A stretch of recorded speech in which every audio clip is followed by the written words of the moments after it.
Chapter 413. She just doesn't know that you like her too. The demon's sinister voice seemed to be enchanted. Think back carefully. Did Xuanhuan treat you differently from others? When Zhuo Yifeng heard the demon spirit's words, he couldn't help but think back to when he had first met Xuanhuan, how she had helped him forge tiger canine arrowheads for him, and how she had arranged for him to stay with the Lin family. Gradually, Zhuo Yifeng felt that Xuanhuan had indeed taken special care of him. You're not bad yourself. Xuanhuan had a good impression of you from the start, but Liemo beat her to it. Is that true? Of course.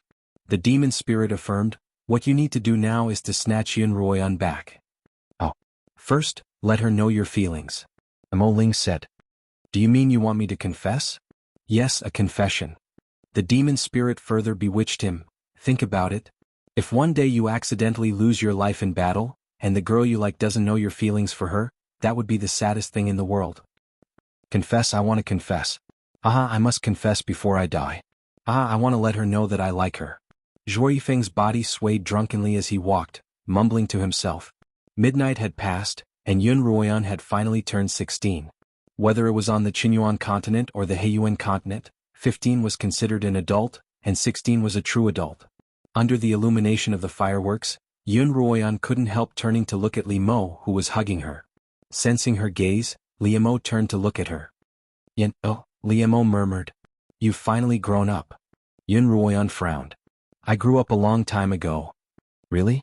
Liemo raised an eyebrow and whispered something into Xuanhuan's ear. Xuanhuan's face and ears immediately reddened. He said, when we go back, give your husband a child. Xuanhuan didn't respond. Instead, she nodded slightly. Li Mo smiled happily, as radiant as the fireworks in the sky, radiating a warm glow. At the end of the night watch, everyone returned to their own courtyards to rest. Sis, can I sleep with you tonight?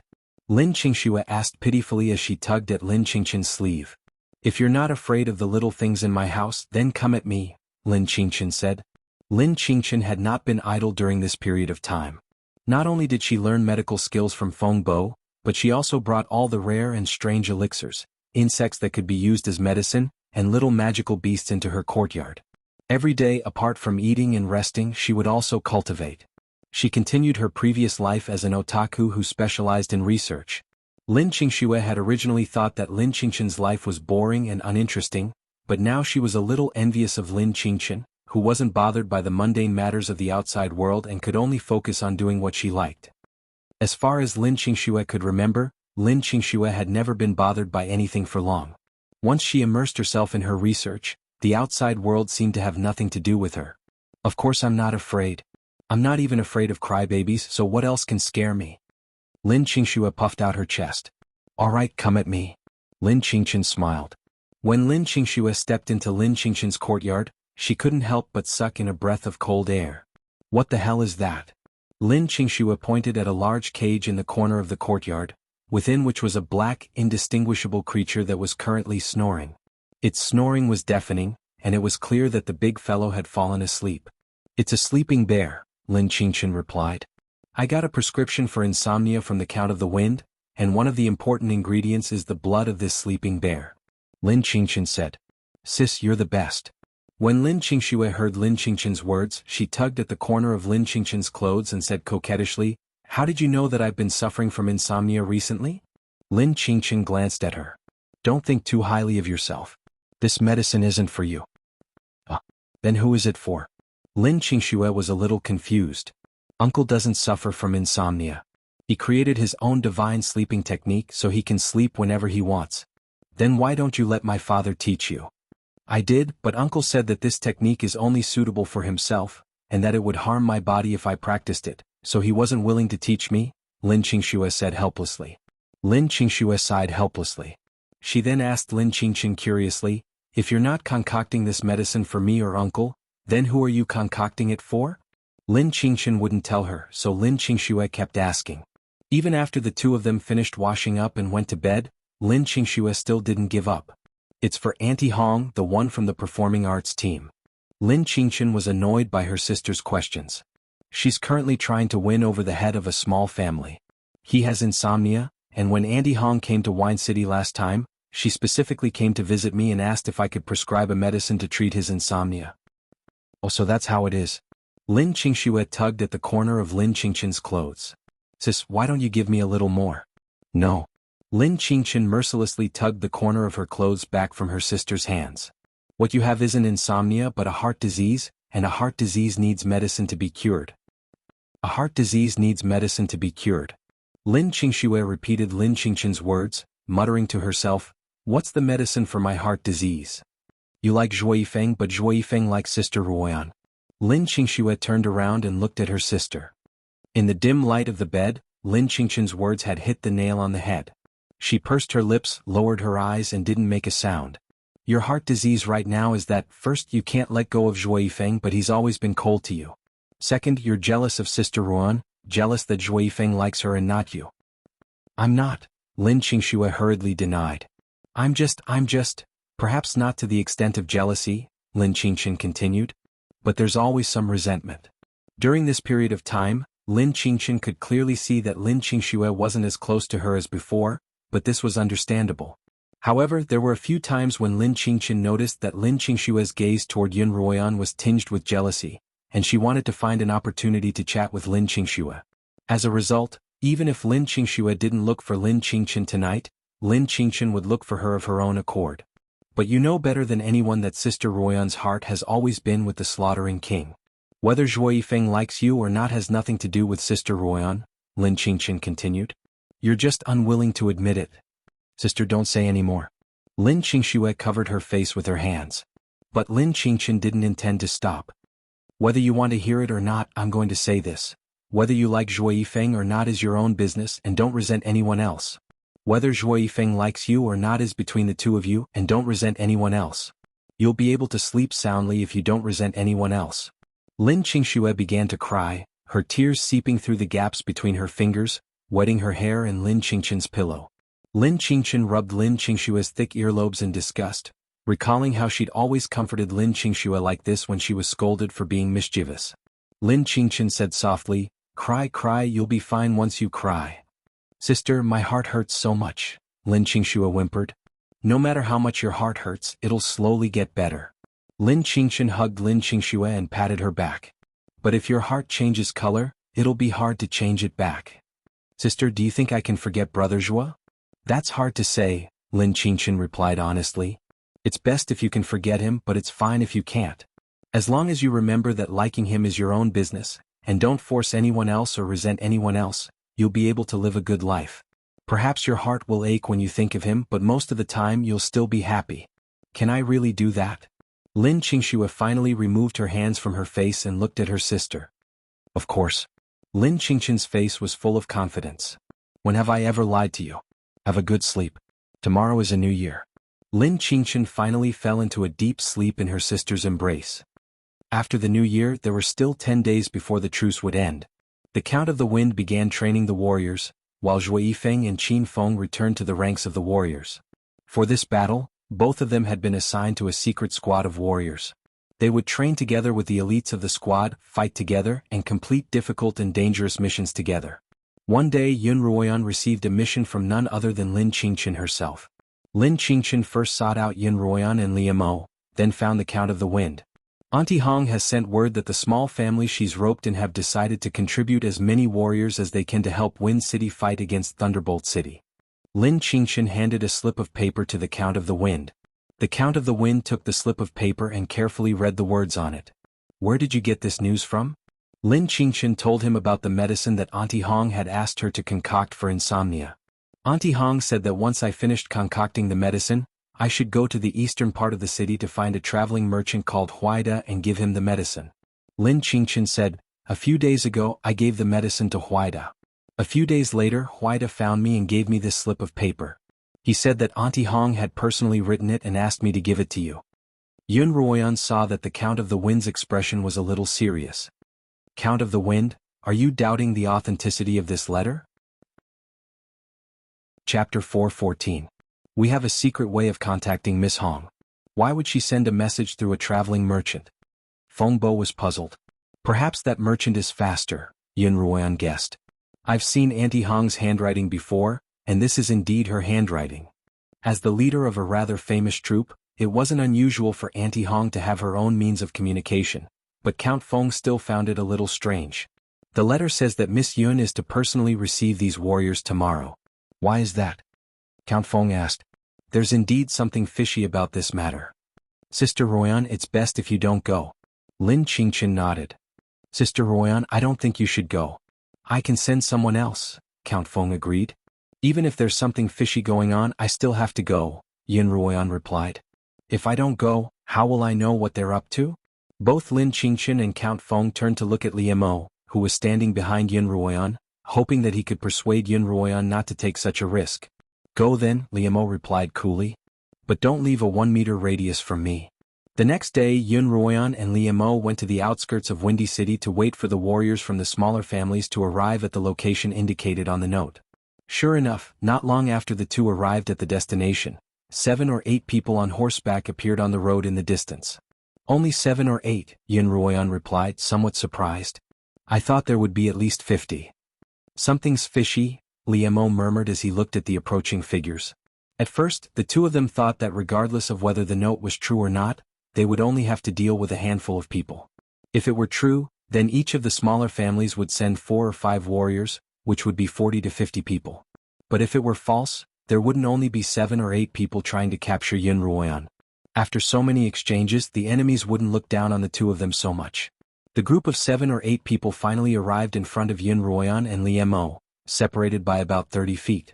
Each of them was dressed in black, and their faces were all masked, making it impossible to tell where they'd come from.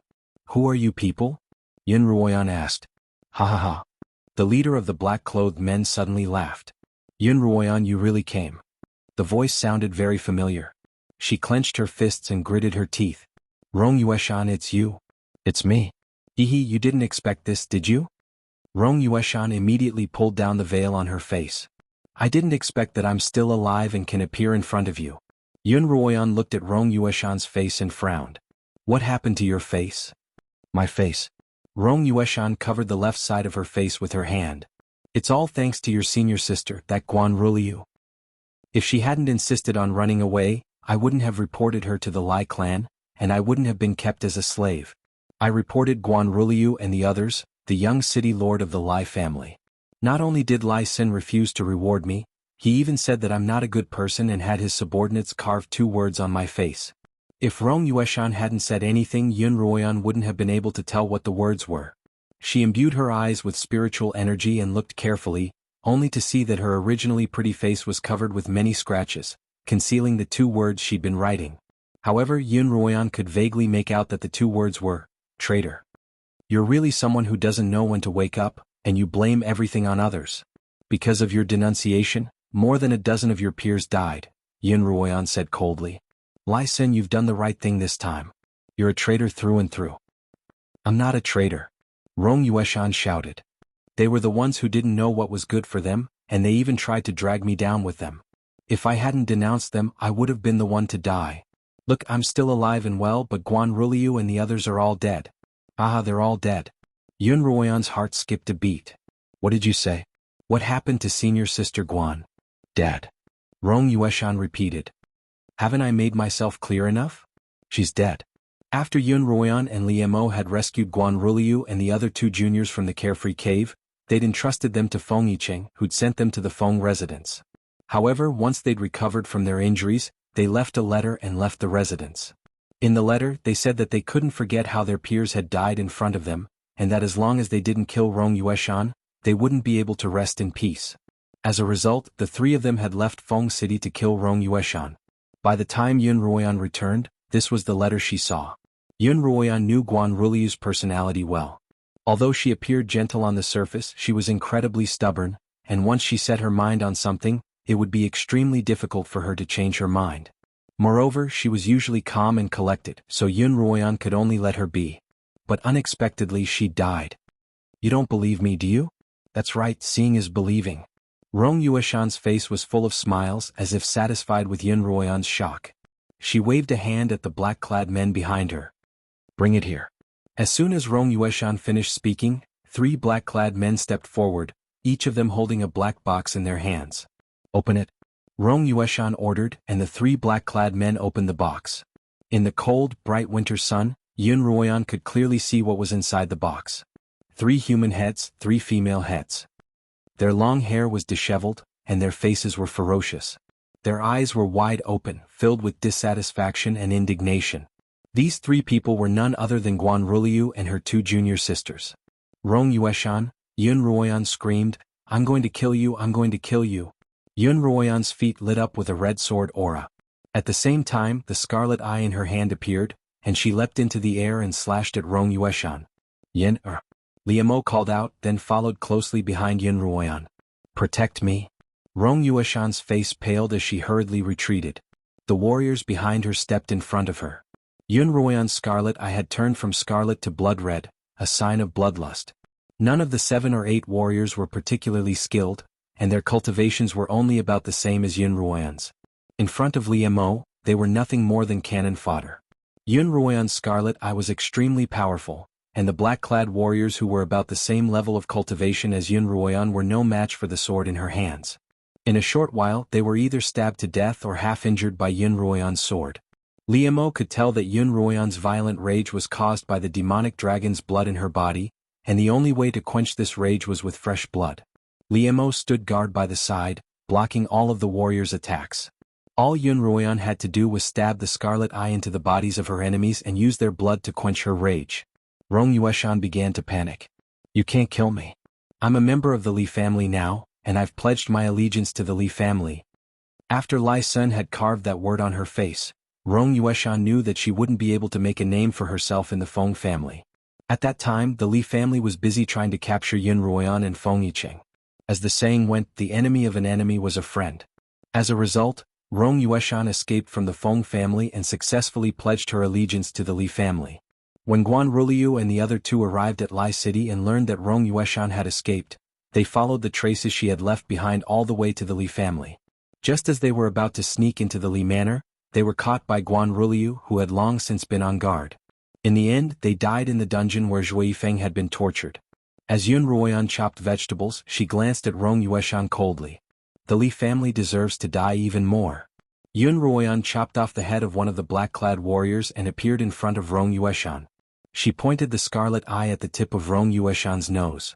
"You can't kill me?" Rong Yueshan cried out in fear. "The Li family has captured the entire troop, everyone. I'm here to tell you all to surrender now, or else everyone in the art team will die." Rong Yueshan's hand trembled as she held onto the scarlet eye. "Then I'll kill you first." "And Feng Mian, the Li family has captured Feng Mian, the only son of Feng Yenyang, the young lord of Wind City." Rong Yueshan hurriedly added, "I'm only here to pass on a message. If you kill me, one of the troop's members will die with me. I heard that a girl named Xiao Qing was on good terms with you, so I chose her as my scapegoat.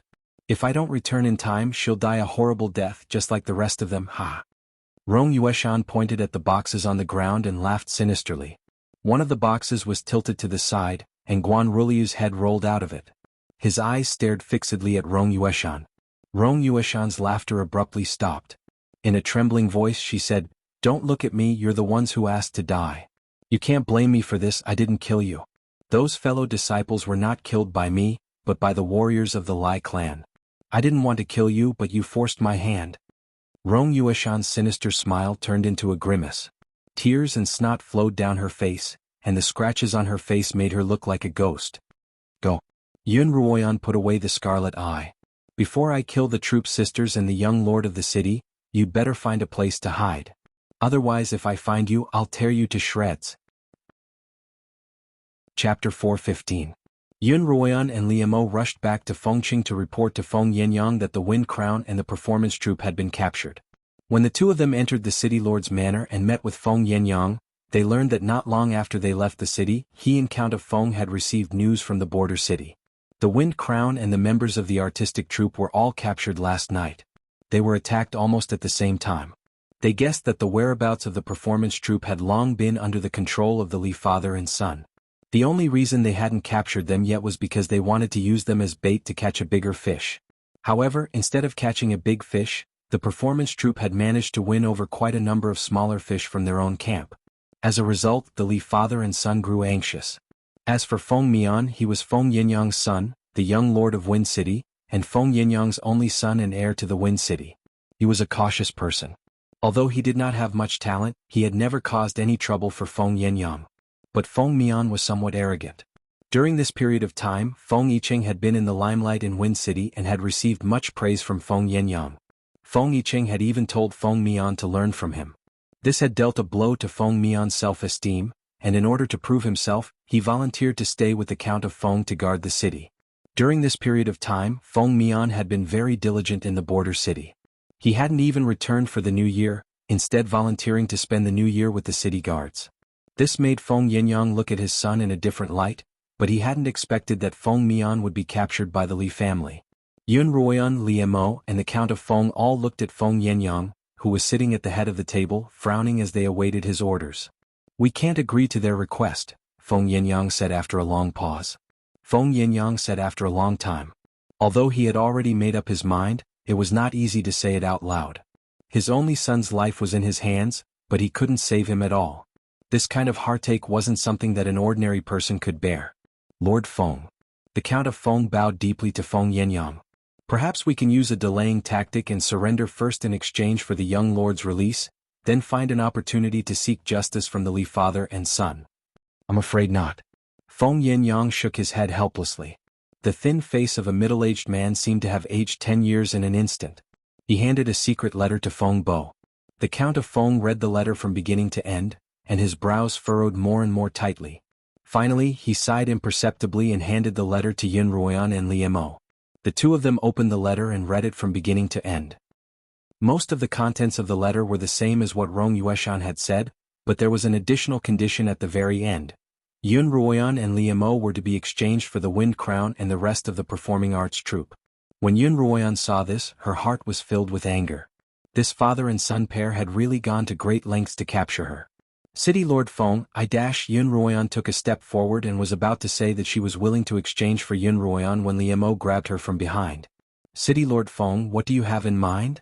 Li Mo pulled Yun Ruoyan back to his side. Feng Yangyang stood up from his seat, his thin body ramrod straight. His gaze landed on Yun Ruoyan and Li Mo.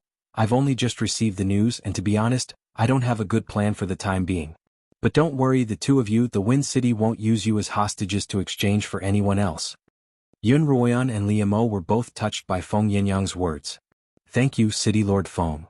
Li Mo cupped his fists at Feng Yangyang. "We'll do our best to help wherever we can." Then Feng Yangyang summoned Feng Yiqing to the City Lord's manor to discuss a plan together. The few of them discussed all the way until midnight before they finally came up with a few countermeasures. Feng Yangyang personally wrote a letter to attack Thunderbolt City, and in the letter he criticized and despised Thunderbolt Flame for kidnapping his son, Feng Yangyang, and called him a treacherous villain who only knew how to scheme, and could not be brought into the open. Feng Yiqing would then be responsible for distributing the documents to all the families and cities on the Netherworld continent. This would undoubtedly put pressure on the Thunderflame family. Although Thunderflame wasn't a gentleman, he was extremely prideful. Although the pressure of public opinion wouldn't be enough to force him to release Feng Mian, he wouldn't easily kill him either. Yun Ruoyan and Li Mo then rushed to Lai City overnight to request for reinforcements. Although there were still a few days before the start of the war, Feng Yangyang decided to attack the Thunderflame family first in order to show that he wouldn't be threatened. The next morning, Feng Yangyang and Feng Bo were escorted by the secret warriors to the front lines of the border city. He would be personally commanding the war between the two cities, no, the war of the entire Nether Abyss continent. The secret warriors had been sent out to carry out missions since the beginning of the war, and this time the entire squad was mobilized, including Zhui Yifeng and Qin Feng. A few days later, the squad arrived at the main battlefield between the two cities, a town called Gold Sun. As for Yun Ruoyan and Li Mo, as soon as they arrived at Lai City, they received a squad of nearly 500 warriors, and this was only the first batch of reinforcements the city had prepared. As it turned out, as soon as Li Mo and Yun Ruoyan left, the Lai Yun Empire had already begun preparing for reinforcements. Yun Ruoyan and Li Mo looked at the warriors in the squad. They were all 9th-rank blade masters, and they would definitely be a formidable force on the battlefield. What's more, this was just a small group. The Lai Yun Empire promised to send at least 2,000 warriors to the battleground. Yun Ruoyan led the first batch of 500 warriors toward Gold Sun. 2 days later they arrived at Gold Sun and met up with Feng Yangyang and the others. By then, Feng Yiqing had also arrived, and Feng Yangyang's letter had already spread throughout the entire Netherworld continent. Moreover, the Thunderflame father and son had a poor reputation to begin with, and this incident had pushed them into the teeth of the storm. After this war, the one who became the ruler of the Dark Abyss continent would have unprecedented control over the entire Nether Abyss continent. People naturally hoped for a relatively tolerant person to become such a leader. Otherwise, everyone's life would be difficult in the future. Thus, in a short period of time, those who were inclined towards the Thunder clan because of the Thunder clan's strength gradually leaned towards the Foam clan. As a result, the Thunderflame family's reputation plummeted to unprecedented levels. Within the City Lord's manor, Thunderflame clenched the letter tightly in his hand, crushing it into powder. He hadn't expected that this unexpected operation would end in such a manner. He couldn't help but feel as if he'd slapped himself in the face, and he desperately needed to vent his anger. "Father, I didn't expect the Foam clan to be so cunning. They really caught us off guard." Thunderbolt Badian sat on a nearby seat, his fingers constantly twirling a simple and unadorned ring. "Umph." Thunderflame snorted coldly and angrily. "Summon that escaped slave from the Lai family, that ugly girl who has a deep grudge against Xuanhuan. Let's see what good ideas she has." "Father." Thunderflame stood up from his seat. "I'm afraid that even Yun Ruishan didn't expect this to happen. I'm also guilty of negligence and we can't pin all the blame on her." When Thunderflame heard Thunderflame's words, he couldn't help but feel a little surprised. This arrogant son of his was actually pleading on behalf of a mere slave girl. This was something that had never happened before. "You're actually pleading on behalf of a mere slave girl?" Thunderflame said. "It looks like this girl isn't simple at all." "That's not it," Thunderflame hurriedly said. "Father, please don't misunderstand. We're in need of manpower right now, and if we heavily punish those who have come to us, it might have a negative impact.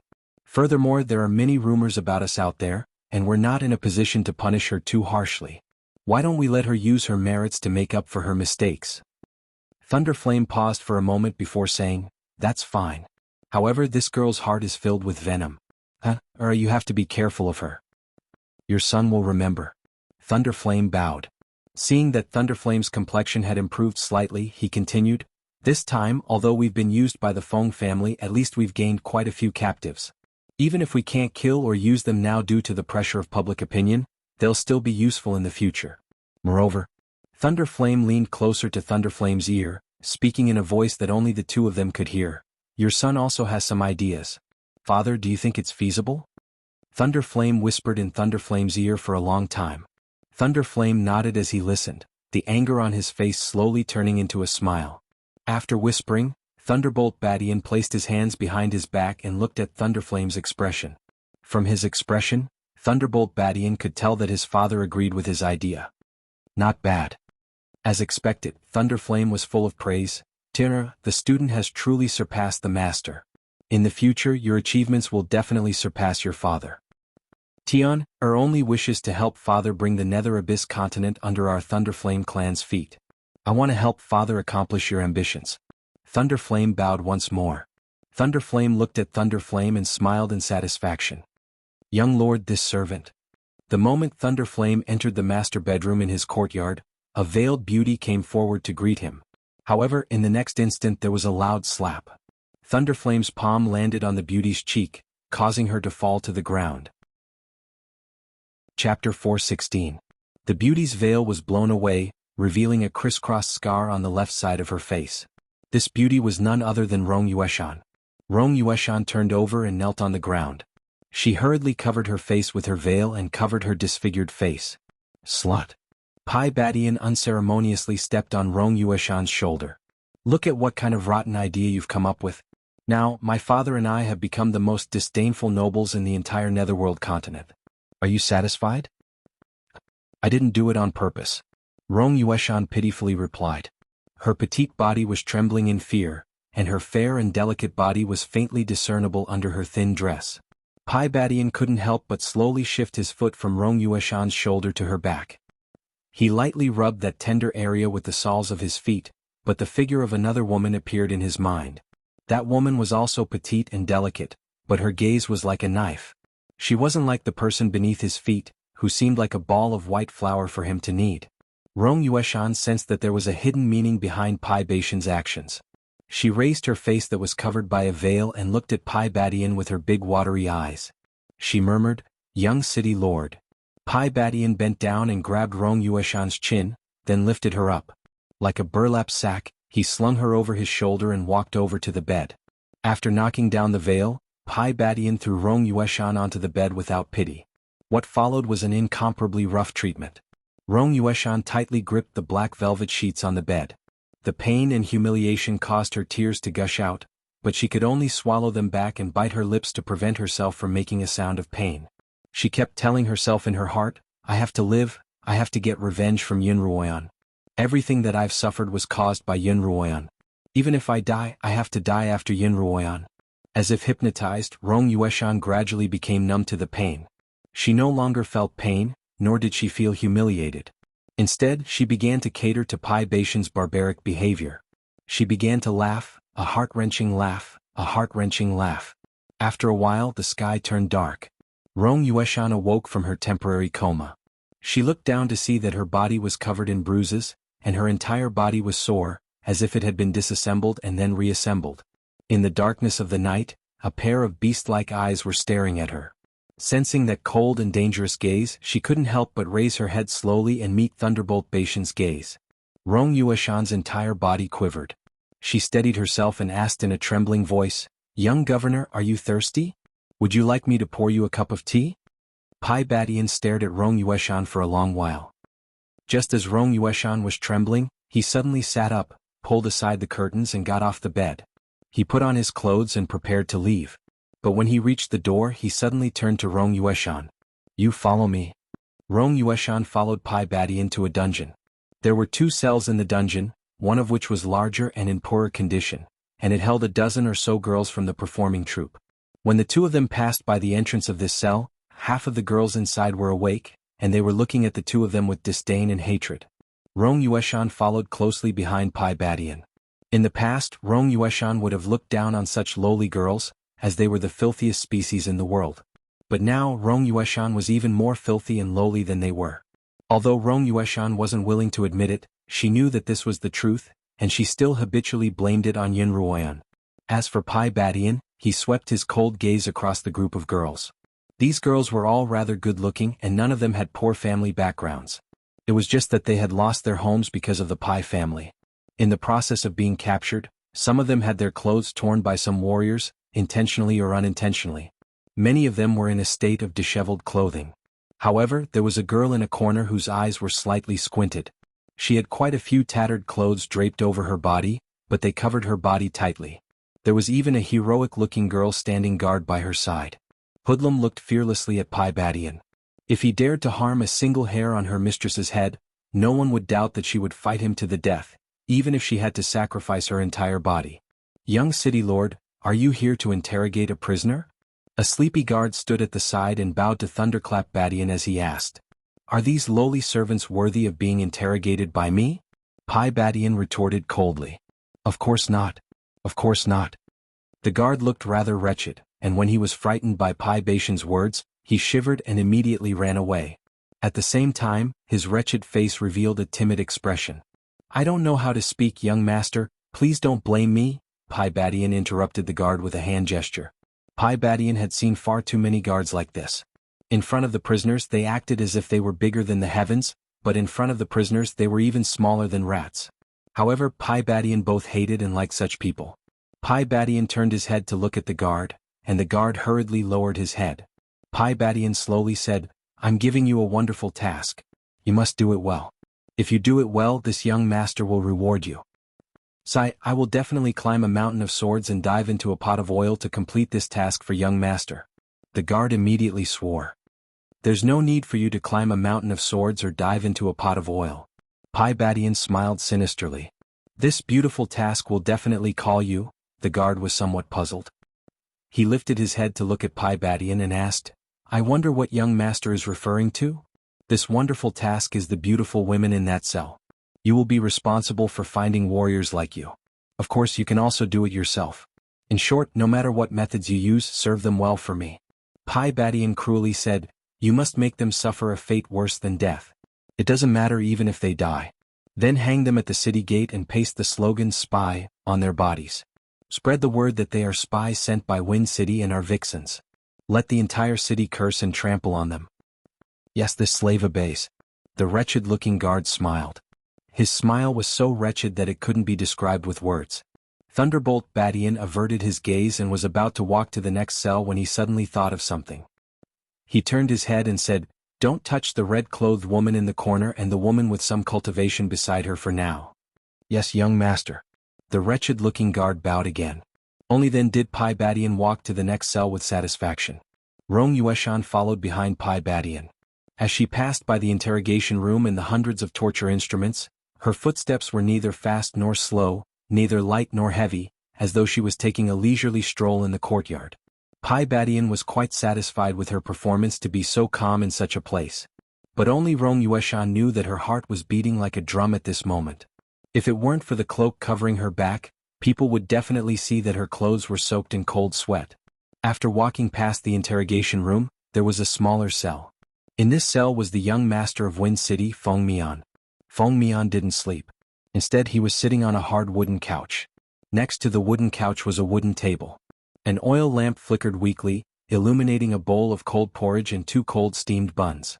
Although Feng Yinyang had never spoiled Feng Mian, the Feng clan had always been very particular about food, drink, and accommodation.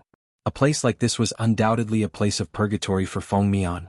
It was already very good that he could still maintain his tidy appearance and demeanor. "Young Master Feng, you have been wronged. I invited you as a guest, but you have to stay in a place like this." Pai Badian stood outside the cell and said to Feng Mian through the iron bars. When Feng Mian heard Pai Baishan's voice, his slightly narrowed eyes suddenly opened and his body abruptly straightened. He was obviously startled by Pai Baishan's sudden arrival. "Young Master Pai."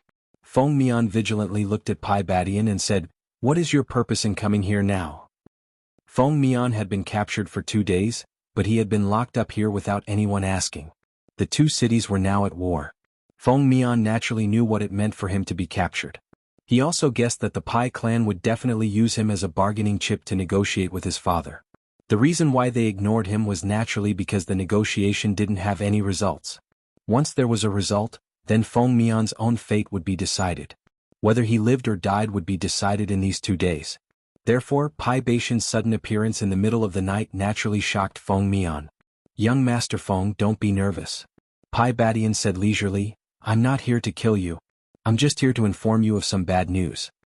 "What bad news?" Pai Badian noticed that Feng Mian's arms, which were placed on his knees, were involuntarily clenching into fists. His lips curled into an imperceptible disdainful smile as he said, "Brother Feng must have guessed that Feng Mian didn't agree to our conditions. Not only did he not agree, but he also publicized our conditions to the world so that the world could slander our Pai clan. Is he forcing us to get rid of you so that he won't have to worry about the consequences?" "No, he won't." Feng Mian suddenly stood up and emotionally said, "I am the only bloodline of the Feng clan, the only son of father, the only successor of Wind City. Father will definitely come and save me." Chapter 417. "Brother Feng, it's not that I want to discourage you, but this is the truth." Thunderbolt Badian coldly said, "I'm afraid your father already sees you as a stumbling block in his path of dominating the Nether Abyss continent. That's why he wants to borrow the Thunderbolt clan's hand to eliminate you. This way the Thunderbolt clan will be cursed by the world and won't be popular." "No, it's not like that." Wind Crown kept shaking his head. The fear of being captured, coupled with the fact that he had been locked up for the past few days and Thunderclap Heaven's attack in the middle of the night, had caused Wind Crown's brain to become sluggish. It was easier for him to trust his own ears than his own family. "But my father and I don't want to do as he wishes." Thunderbolt Badian continued, "We won't kill you." "Guards!" Thunderclap Badian ordered. Soon, another guard stepped forward and asked Thunderclap Badian if he had any instructions. "Open the cell door." Thunderbolt Badian said, "Prepare a good room for young Lord Feng and treat him well." "Yes, this lowly one will do it right away." The guard opened the door of the cell and ran out like a wisp of smoke. "Yueshan, go help young noble Feng out." Thunderbolt Badian gave Rong Yueshan a look. Rong Yueshan quickly went into the cell and helped the dazed Feng Mian out. "You really want to let me out?" Feng Mian asked, "What are your conditions?" Although Feng Mian wasn't a very talented person, he wasn't stupid either. He naturally knew that everything had a purpose. The Feng and Thunderbolt clans have never been on good terms. "I don't have any friendship with you, young Lord Thunderbolt," Feng Mian said word by word. In reality, it was not as simple as having no friendship between the two of them. In the past, the two of them had fought and verbally offended each other on many occasions. Brother Feng. Thunderbolt Badian smiled faintly, as the saying goes, no discord, no concord. I believe that you aren't such a narrow-minded person. As for what you want, I naturally do. However, my Thunderbolt clan isn't after your life. Thunderbolt Badian didn't tell Feng Mian what he wanted. He only said that he would tell him when the time came. Seeing that Thunderbolt Badian didn't want to say anything, Feng Mian nervously left the cell. As soon as he left the cell, he took a deep breath of the outside air. The rotten smell in the cell made him suffocate for the past 2 days, and the humid air made him uncomfortable all over. Wind Crown no longer cared about any schemes. He only wanted to quickly take a hot bath and have a good sleep on a comfortable, soft bed. It would be best if he woke up with good wine and food to fill his empty stomach for a few days. All of these were realized under Thunderclap Bashan's orders. Not only that, Thunderclap Badian even sent Rong Yueshan into Wind Crown's room to serve him. Rong Yueshan's massage skills made all the soreness that Wind Crown had suffered from the past few days disappear. Just like that, Crown Wind stayed in the Thunderclap Manor, half under house arrest and half as a guest. He had no idea that his father, Xuanhuan, and the others were busy trying to save him. Even the war between the two cities was brought forward because of him. One day, Feng Yinyang found Crown Wind's personal warrior and asked him what happened when Crown Wind was kidnapped. The warrior stammered a little, and Feng Yinyang immediately knew that something was amiss. Under the threat of the city lord, the warrior finally told him what happened that day. That was under the premise that all the defense work in the city had been done well. There was a warrior who was close to Wind Crown, so he urged Wind Crown to invite everyone to the Red Flower Alley to have some fun. At first, Wind Crown refused, but he couldn't stand everyone's urging, so he agreed. Then, a group of 5 or 6 warriors went to a remote brothel to have some fun.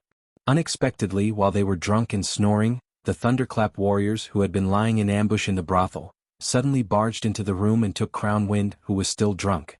Preposterous. Feng Yinyang angrily slammed his palm on the table in front of him, shattering the teacup on it into many pieces. The young city lord of the Feng clan actually brought his warriors to such a lowly place to have some fun? This is preposterous. City lord, please calm down. Feng Bo saw that Feng Yinyang was trembling with anger and quickly said.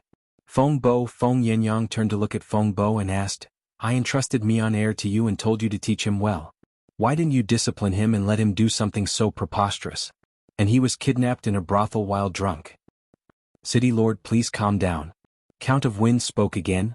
The young city lord has always been cautious and conscientious. Occasionally when you want to relax, this subordinate will turn a blind eye to it. This subordinate has made a mistake, please punish me, city lord. Feng Yinyang couldn't do anything after hearing Feng Bo's words. He could only sigh and say, I knew from a young age that Mian Air was not a great talent, so I let him cultivate his character. In the future he would become a good city lord with the help of virtuous officials like you. I didn't expect this. Sigh, this can't be blamed on others. He can only blame himself for not being resolute enough and letting down my efforts. At this point, Feng Yinyang suddenly remembered something and quickly asked, Where is the warrior who urged the young city lord to go to the brothel? I don't know where he is anymore. The Count of Wind said. Actually, the Count of Wind had already investigated this matter the moment he arrived here. Naturally, he had also investigated the warriors who had accompanied Wind Crown into the brothel. 4 of the 5 warriors had been killed on the spot, and the missing one had been identified by Wind Crown's personal bodyguard as the one who had instigated Wind Crown. This personal warrior of the Wind Crown was sent by Feng Yanjin to supervise the Wind Crown. This time he was ordered by the Wind Crown to do something else, which was why he was able to escape. City Lord, don't be too angry at the young City Lord, Feng Bo consoled. This was clearly a ploy by the Thunderbolt family. It's understandable that the young City Lord would fall into their trap at such a young age. In terms of age, Yicheng is 3 years younger than Mian Air, but he's mature and reliable. If only Mian Air were half as capable as Yicheng, I'd be satisfied. City Lord, you flatter me. I'm still lacking in many areas. Feng Yicheng hurriedly bowed. City Lord, Feng Bo began. Count Feng said, the most important thing right now is how to save the young City Lord. Under the pressure of public opinion, the Thunderbolt clan wouldn't dare to kill the young City Lord, so we can find an opportunity to enter Thunderbolt City and think of a way to save the young City Lord. The Thunderbolt family will surely keep a close eye on Mian Air. I'm afraid it won't be easy to rescue him, Feng Yangyang said with a worried expression. Yun Ruoyan and Liu Mo glanced at each other and reached an agreement. Yun Ruoyan stepped forward. City Lord Feng, if you can trust us, please leave the task of rescuing the young City Lord to us. Yun Ruoyan and Liu Mo came from the City Lord's manor, and they're very familiar with the city as well as the entirety of Thunderbolt City. They're the most suitable candidates for this task, Feng Bo added. Feng Yinyang's gaze landed on Yun Ruoyan and Liu Mo, and the worry on his face faded into anticipation. That's good. I'll leave this matter to the two of you. Feng Yinyang had personally witnessed Li Mo's expedition to Thunderbolt City to rescue Yun Ruoyan and Zhui Yifeng, and he naturally knew that they'd barely made it out alive. He hadn't expected that Yun Ruoyan and Liu Mo would still be willing to risk their lives for the Feng family, and he was quite touched. Since the decision had been made, Yun Ruoyan and Liu Mo prepared to set off the next day. After dinner, Lin Qingchen called Yun Ruoyan over for a chat. This time, Lin Qingchen had volunteered to come to the front lines, while Lin Qingxue had stayed behind to take care of Lin Tianming. Because Lin Qingchen's medical skills were exceptional, Feng Bo had agreed to let her tag along. In fact, Lin Qingchen's mission this time was to retrieve the spatial ring that had been passed down from her ancestors. When she learned that Yun Ruoyan and Liu Mo were planning to enter the City Lord's manor, she wanted Yun Ruoyan to help her keep an eye out for the ring's whereabouts, to see if it was indeed in Thunderbolt Bashan's hands. However, she felt that this matter was too dangerous, and she was afraid that it would delay the mission of rescuing the young City Lord. As a result, she didn't bring it up in public, and instead sought out Yun Ruoyan in private. Yun Ruoyan naturally understood the importance of this matter to Lin Qingchen, and she agreed without hesitation. Thank you, Sister Ruoyan, Lin Qingchen thanked her gratefully. You don't have to be so polite to us sisters. Yun Ruoyan patted her shoulder lightly and whispered, I haven't thanked you for helping me talk to Qingxue. Ever since you've done that, she hasn't been as awkward with me as before. I'm sure that when we get back, we'll be as good sisters as we used to be. Lin Qingchen looked at Yun Ruoyan with a hesitant expression. Yun Ruoyan couldn't bear to see her like this. Qingchen, if you have something to say, just say it. Don't play riddles with me. When I was still in the Yun household, playing riddles and playing mind games was a very tiring task. Unless it was absolutely necessary, who would bother trying to guess at someone else's thoughts? Lin Qingchen looked at Yun Ruoyan's coquettish expression and couldn't help feeling a little dazed. As far as she could remember, Yun Ruoyan had dealt with every single member of the Yun family, from the Yun matriarch to Yun Lan's wife and concubine, all the way down to the servants. Those who needed to be coaxed, those who needed to be fought, and those who needed to be roped in. In short, there wasn't a single person she couldn't handle. She was truly a woman whose thoughts were deeper than the sea. At that time, Yun Ruoyan had the shrewdness of a 30-something, and she had become Lin Qingchen's most revered idol. But ever since Yun Ruoyan married Liu Mo, it seemed that she had slowly begun to change. It was as if she had regressed, becoming more and more like a spoiled little girl, more and more impulsive, and the more reckless she became. Fortunately, no matter how much trouble Yun Ruoyan caused, Liu Mo would always be able to resolve it for her. Lin Qingchen thought that perhaps this was the reason why her sister was becoming more and more daring and impulsive. Chapter 418.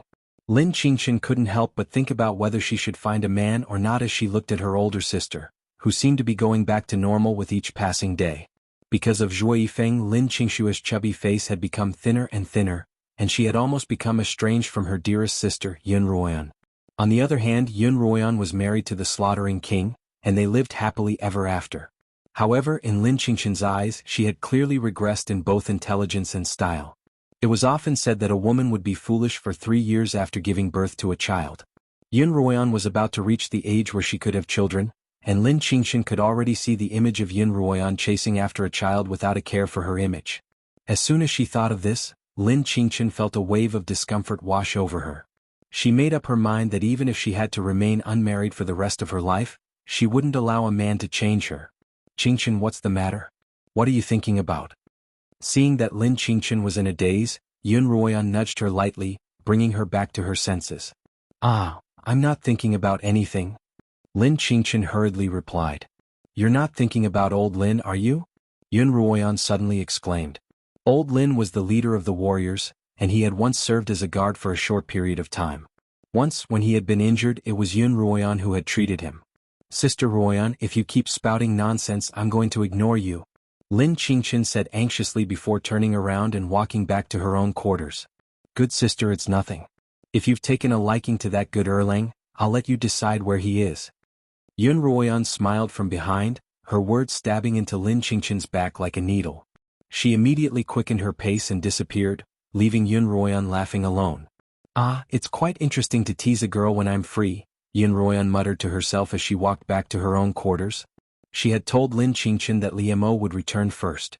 If she didn't return for a long time, Liu Mo would surely be anxious and come looking for her. As a result, her footsteps became lighter. On a small path, a figure suddenly appeared from the shadows, giving Yun Ruoyan a fright. Who is it? Yun Ruoyan called out. It's me, Ruoyan, the man replied. Yun Ruoyan immediately recognized the voice as Zhui Yifeng's. Why did you drink so much? Yun Ruoyan frowned as she subconsciously covered her nose and mouth with her hand. Zhui Yifeng reeked of alcohol, and his voice was laced with guilt. Yun Ruoyan was a little angry. Zhui Yifeng, don't you know that Governor Feng has always been very strict with his soldiers? All warriors on the battlefield are not allowed to touch alcohol.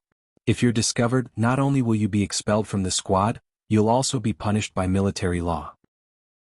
I know, Zhui Yifeng replied vaguely. Since you knew, why did you do it? Yun Ruoyan asked. Hurry back and sober up with cold water. I don't want you to find out. Ruoyan, are you concerned about me? Zhui Yifeng suddenly laughed and said, He said, you care about me, you're worried that I'll be kicked out of the samurai squad, so you really do care about me, right? Who's he? Yun Ruoyan frowned. You're drunk, so I don't understand what you're saying. Yun Ruoyan tried to walk around Zhui Yifeng, but Zhui Yifeng's tall body blocked her path. If Yun Ruoyan moved to the left, he would move to the left, and if she moved to the right, he would move to the right. It was as though he were a shameless bastard. This had never happened to Zhui Yifeng before, and Yun Ruoyan was very surprised. If it had been anyone else, they would have long since been beaten to the ground by Yun Ruoyan. But for Zhui Yifeng, Yun Ruoyan still felt a deep sense of camaraderie. Zhui Yifeng, get out of my way. I don't want to fight with you. Yun Ruoyan's patience was running out. Zhui Yifeng didn't seem to hear what Yun Ruoyan said at all. He looked down at Yun Ruoyan with a pair of eyes that were as bright as the stars in the sky, then pointed to his head. He told me to confess to you, but I didn't dare. He kept egging me on from day to night, from night to day. When I couldn't stand it anymore, I could only drink. When I was drunk, I couldn't hear his voice. Who is he? Yun Ruoyan asked again. Zhui Yifeng laughed. He's me, another me, a more real me. He told me to tell you. Zhui Yifeng's eyes suddenly became brighter, and his tall body approached Yun Ruoyan step by step. Yun Ruoyan couldn't help but step back. He told me to tell you, Zhui Yifeng continued. Yun Ruoyan, I like you and I want to have you. Yun Ruoyan's eyes widened. Although she'd known that Zhui Yifeng liked her, she hadn't expected him to suddenly confess to her at a time like this. Yun Ruoyan was truly shocked. She was a married man, and Zhui Yifeng's actions would be reviled on both the Chengyuan continent and the Abyssal continent. You. Just as Yun Ruoyan was about to yell at him, Zhui Yifeng suddenly reached out and grabbed her tightly. Then, his lips, which reeked of alcohol, accurately pressed against her lips. Yun Ruoyan was truly stunned by Zhui Yifeng's sudden series of offensive actions. In her mind, Zhui Yifeng was a man who used his life to be inflexible and inflexible. Otherwise, he wouldn't have liked her for so long without letting her know, and he wouldn't have been so indifferent to Lin Qingxue. But tonight, at this very moment, he had actually dared to do such a thing to her. Yun Ruoyan finally reacted and began to struggle with all her might. In her rage, she had forgotten to take out her qi tong to chop off Zhui Yifeng's head, nor had she forgotten to condense a fireball to burn Zhui Yifeng to a crisp. All she did was subconsciously kick and kick at Zhui Yifeng, but Zhui Yifeng didn't seem to care at all. In fact, he seemed to be enjoying it. Yun Ruoyan's taste was so torturous that he couldn't free himself from it. At this moment, a black figure floated over, followed by a gust of wind. The gust of wind carried with it a violent force that sent Zhui Yifeng flying. With a loud bang, he fell heavily onto the stone pavement. Liamo Yun Ruoyan's breathing was a little ragged from Zhui Yifeng's kiss. Because of the intense struggle, her hair was a little messy, and her lips were a little swollen. Zhui Yifeng's fingers had left clear marks on her fair, supple face. When Liamo saw Yun Ruoyan in such a state, a green light flashed in his eyes. Yun Ruoyan grabbed Zhui Yifeng and shook her head without saying a word. Yun Ruoyan knew that Liamo's eyes would only flash green when his emotions were particularly intense, or when his killing intent was particularly strong. That green light just now was a clear indication that he wanted to kill Zhuo Yifeng. Li Mo suppressed the rage in his heart, as well as the indescribable feeling that his most delicious candy had been stolen by someone else. He finally closed his eyes, suppressed his anger, and pulled Yun Ruoyan's hand toward Zhuo Yifeng. He raised his palm above Li Mo's head, and a large ball of water appeared. As Li Mo clenched his fist, the ball of water exploded, and cold water splashed onto Zhuo Yifeng's head, face and body. Zhuo Yifeng screamed at the shock of the ice-cold water.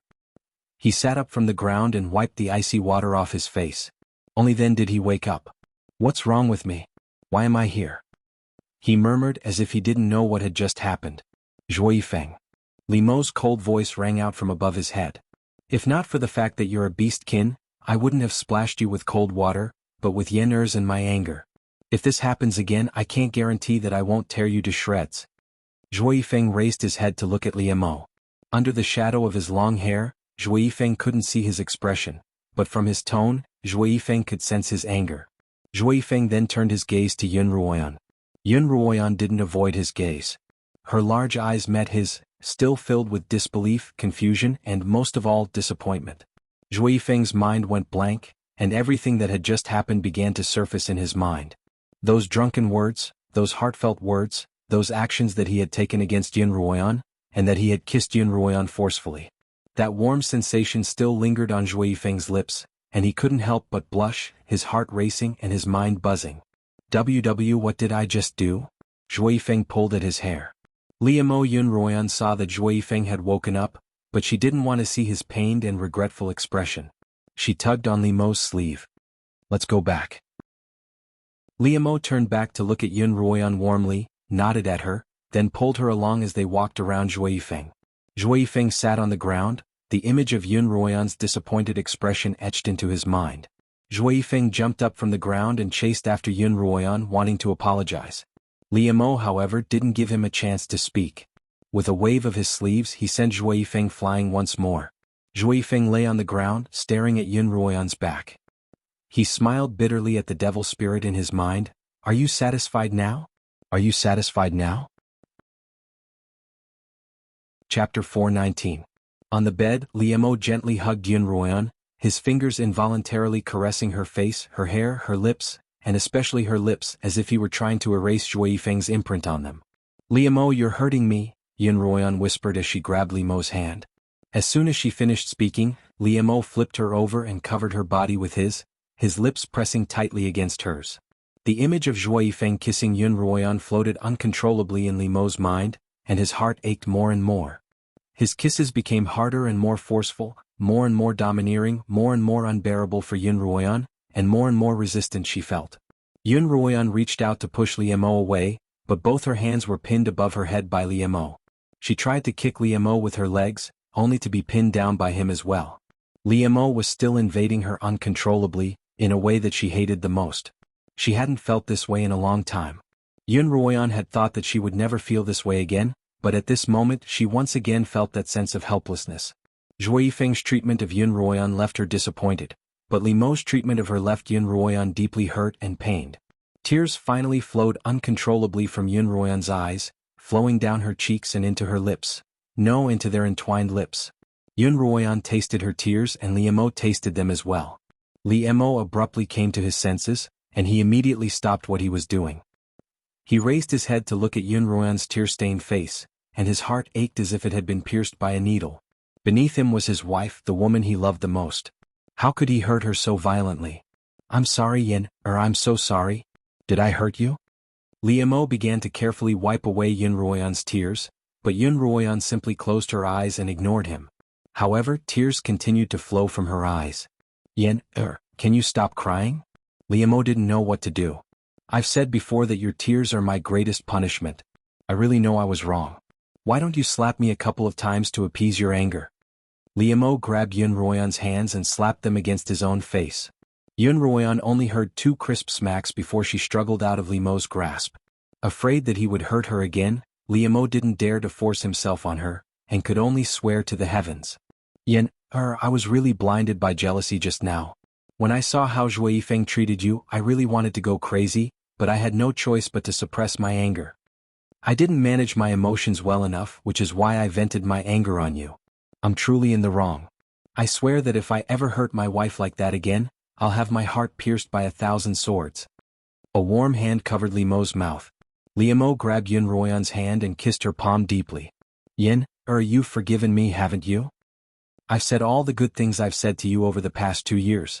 Yunruoyan forcefully pulled her hand out of Limo's grasp. You've already done what you shouldn't have. What's the point of swearing now? Then Yin, what do you want me to do? As long as you say it, I'll definitely do it. Alright, you said it? Yunruoyan finally looked up at Liamo, seeing that she was beginning to soften. Liamo hurriedly said, Yes, I said it. As long as it's a request, I'll definitely do it. I want you to not touch me for a year. Yunruoyan stared into Limo's eyes. Liamo paused. Clearly he hadn't expected Yunruoyan to make such a request. He couldn't help but frown. For the first time in his life, an expression of bitterness and helplessness appeared on his face. Then what about our dual cultivation technique? We've already reached the 3rd stage, and if we work a little harder, we'll be able to reach the 4th stage. Stop. Yunruoyan responded with a single word. Yen, don't you want to be my husband? Limo's words were directed at Yunruoyan's ear, and the warm wind blew against her earlobe, causing her to shiver. After being husband and wife for more than a year, Liamo had a deep understanding of Yunruoyan's body, and her earlobe was her most sensitive spot. Seeing that Yunruoyan seemed to have been aroused by his teasing, Liamo once again pressed his body against hers to steady her. This time, his kiss was as gentle as a feather brushing against her lips, bringing with it an electric current. Liamo was very satisfied with Yunruoyan's reaction, and he continued. At the most crucial step, Yunruoyan grabbed his hand and stopped him. What's the matter, Yen? Liamo panted. Yunruoyan didn't answer his question. Instead, she pulled his hand up and placed it on her abdomen. Liamo didn't react in time. Instead, he stared at Yunruoyan in a daze. Are you feeling unwell? Does your stomach hurt? Do you want me to transfer some spiritual energy to you? As he spoke, he began to infuse spiritual energy into Limo's abdomen. Liamo, Yunruoyan finally called out, I don't have a stomach ache and I'm not feeling unwell. Liamo looked at Yunruoyan, waiting for her to continue. I haven't come to the Kuei bath in 2 months, Yunruoyan murmured. What did you say, Yener? You haven't come to the Kuei bath in 2 months? Even though Liamo didn't know much about women's affairs, Yunruoyan's words made sense to him. Yen, do you mean to say that you're pregnant with our child? Liamo stared at Yunruoyan's abdomen with a burning gaze, his palm pressed against it. A blue light flashed in Limo's eyes and he began to smile. That smile grew wider and wider, and gradually his laughter grew louder and louder. It was rare for Liamo to laugh out loud, and even more so for him to raise his head to the sky and roar with joy. Startled, Yunruoyan sat up and covered Limo's mouth with her hand. Don't scare the people around you. Yener, we're going to have a child. I'm going to have an heir. Liamo suppressed his excitement and laughed. Not necessarily. Afraid that Liamo would go crazy again, Yunruoyan hurriedly explained, It's just that I haven't come to the Kuei bath in 2 months. The maids at home have taught me that a woman's period of time is considered to be less than 2 months, so I suspect that I'm pregnant.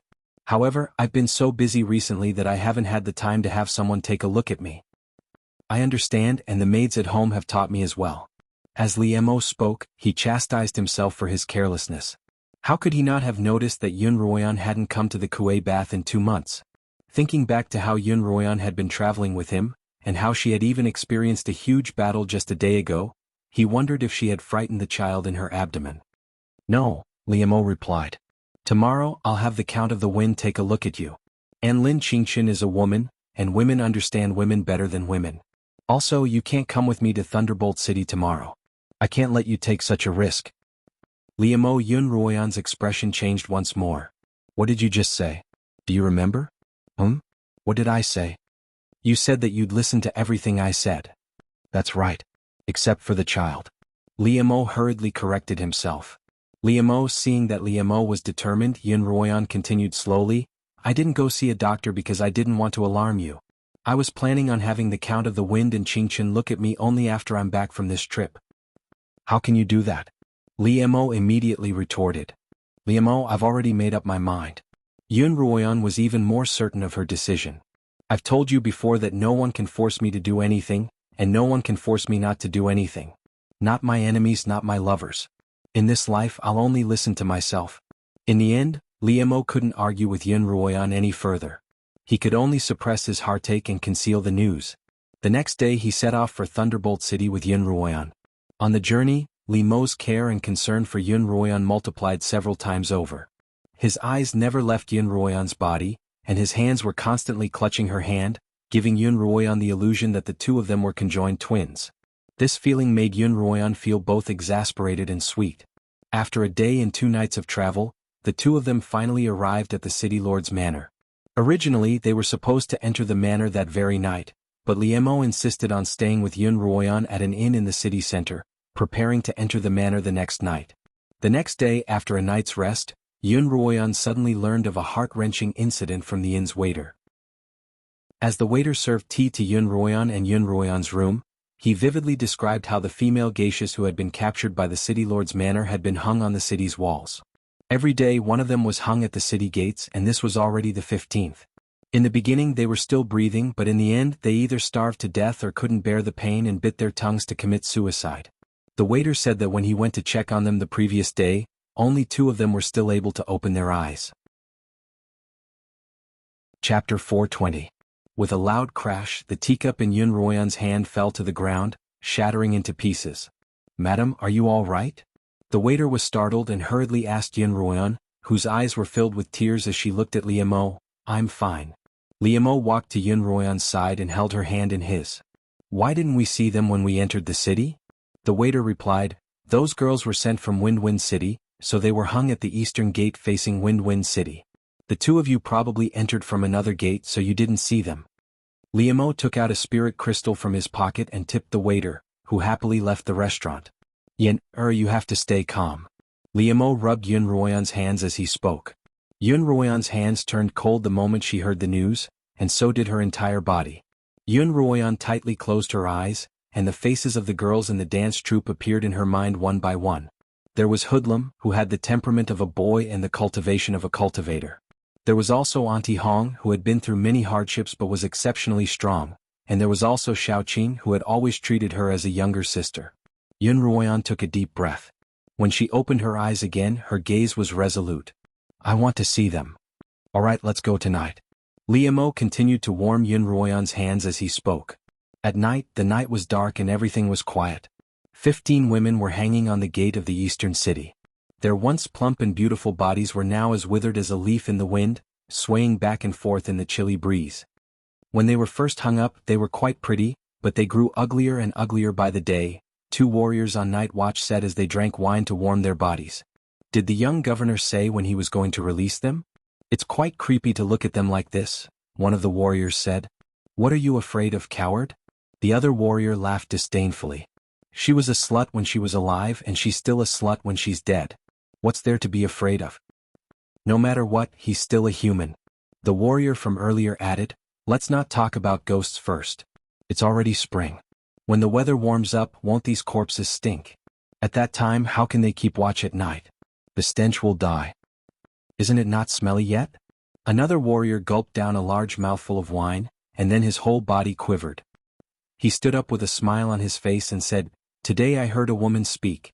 She kept saying that she was thirsty. I'm going to feed that smelly woman some good water."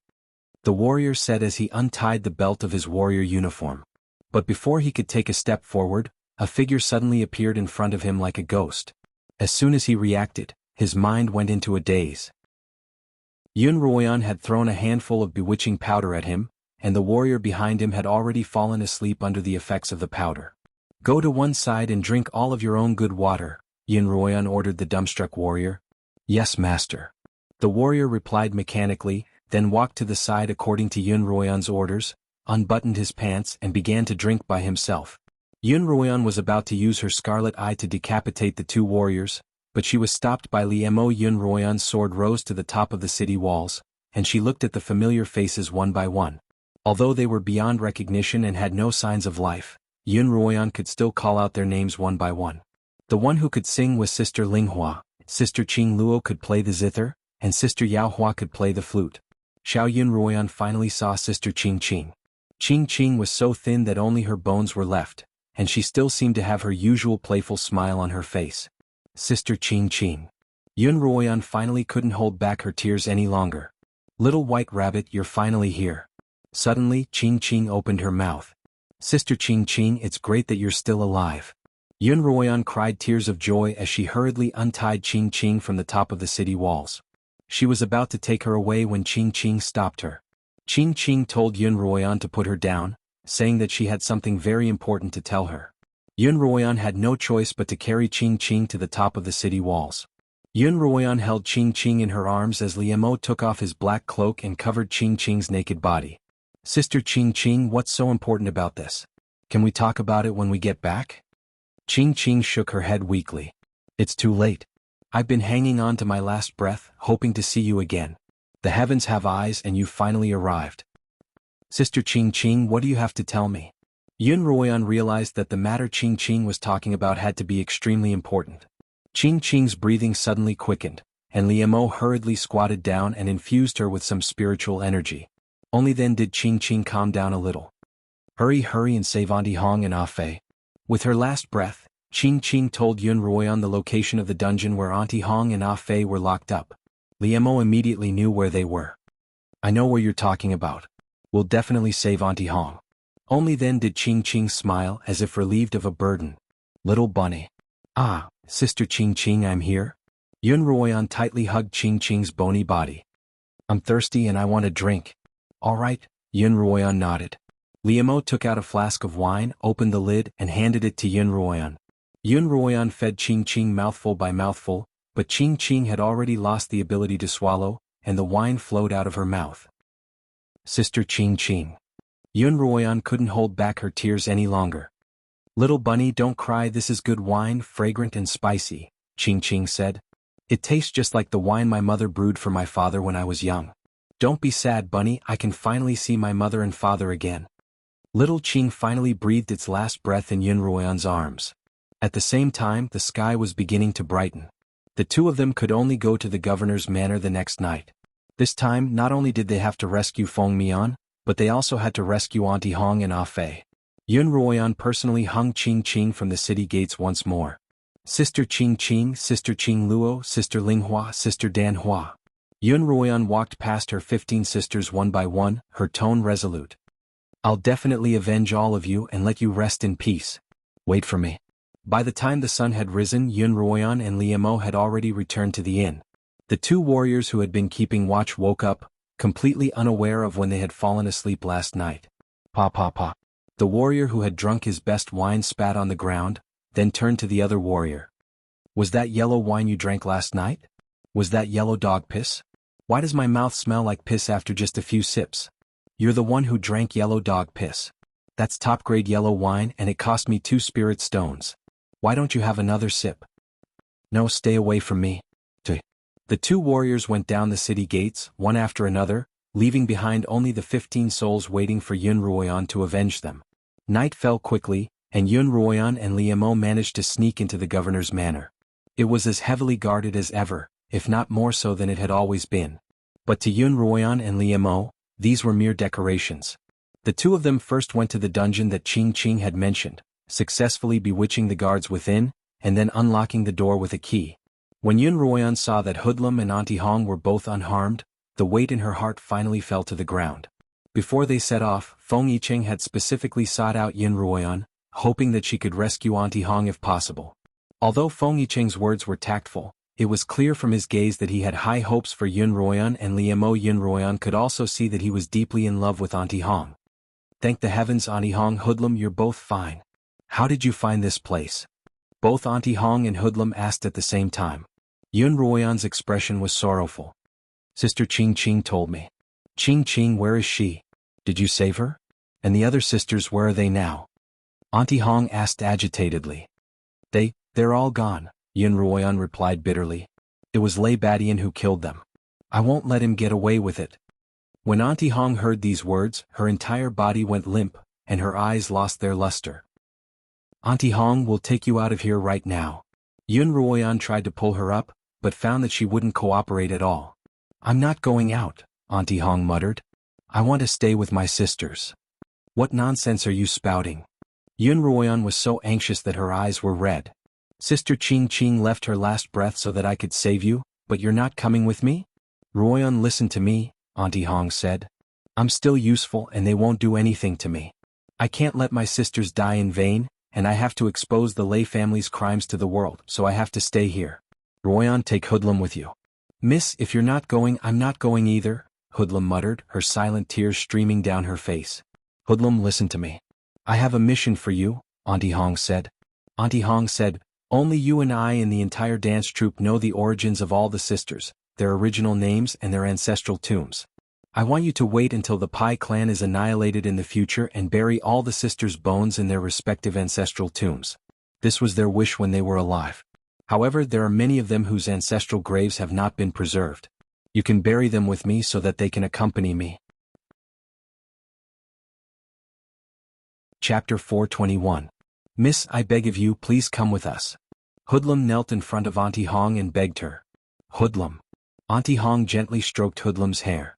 If you still recognize me as your mistress, then be obedient and help me complete the task I've entrusted you with. That way we won't be sisters in vain. Auntie Hong, Yun Ruoyan said anxiously, don't you want to see Feng Yicheng again? Yun Ruoyan remembered that day when Feng Yicheng had sent Auntie Hong off. He had said that the two of them had reached the stage of marriage. Yun Ruoyan hoped that Auntie Hong would take care of herself for the sake of their relationship. I once swore in front of my sisters that I would live and die with them. If I abandoned them, I would never be able to live in peace. Auntie Hong smiled bitterly. In the end, Feng Yicheng and I weren't fated to be together.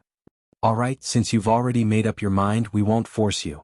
Yun Ruoyan sighed, then waved her hand and sent a colorless and odorless bewitching powder at Auntie Hong. However, Auntie Hong and Hoodlum had long since developed their own defenses against bewitching drugs. She only covered her mouth and nose. Hurry up and save the young city lord. Don't waste any more time here. Seeing that Auntie Hong had made up her mind, Hoodlum could only tearfully bid her farewell and leave the cell with Yun Ruoyan and Liemo. Yun Ruoyan and Liemo learned from Hoodlum that Thunderbolt Badian had brought Wind Crown out of the cell, but they didn't know where he was. As soon as the three of them left the prison, they began searching the Thunder Manor. However, it wasn't easy to find a single person in such a large manor. Yun Ruoyan used a bewitching powder on 4 of the patrolling warriors, but none of them were able to find the Wind Crown. As the sky brightened, the 3 of them left the manor and returned to the inn. When they returned to the inn, they received a letter from Imo. The letter was written by Feng Yenyang himself, and it inquired about their progress in rescuing Wind Crown. He also informed them that the 2 cities were on the brink of war, and that it would erupt at any moment. Liemo wrote a letter back. He told the Feng family that he had entered the Thunderbolt Manor that night and hadn't been able to find Feng Mian. Then he followed Auntie Hong's suggestion and had the Feng family spread the news that the performance team had been killed. According to Auntie Hong, the geisha captain was active in the Thunder family, Wu family, and Qin family. She had deep connections with many of the smaller families in these 3 families. Their tragic ending showed the cruel nature of the Thunder clan. This would definitely cause many small clans to be dissatisfied with the Thunder clan. Once the war began, the strength of these small families would not be underestimated. If they could change sides at the last moment, it would definitely affect the situation of the entire war. According to Hoodlum, after she and Auntie Hong were locked up in a cell, besides the daily meals that were delivered to them, very few people asked about them. In addition to Auntie Hong's disguise, no one would discover that she had disappeared for a short period of time. Moreover, the 2 of them were sure that Wind Crown was absolutely useful to the Thunderbolt clan. Before the battle officially started, his life would not be in danger. Therefore, the 2 of them were not in a hurry to enter the Thunderbolt residence. 2 days later, Murphy brought another letter from Feng Yenyang.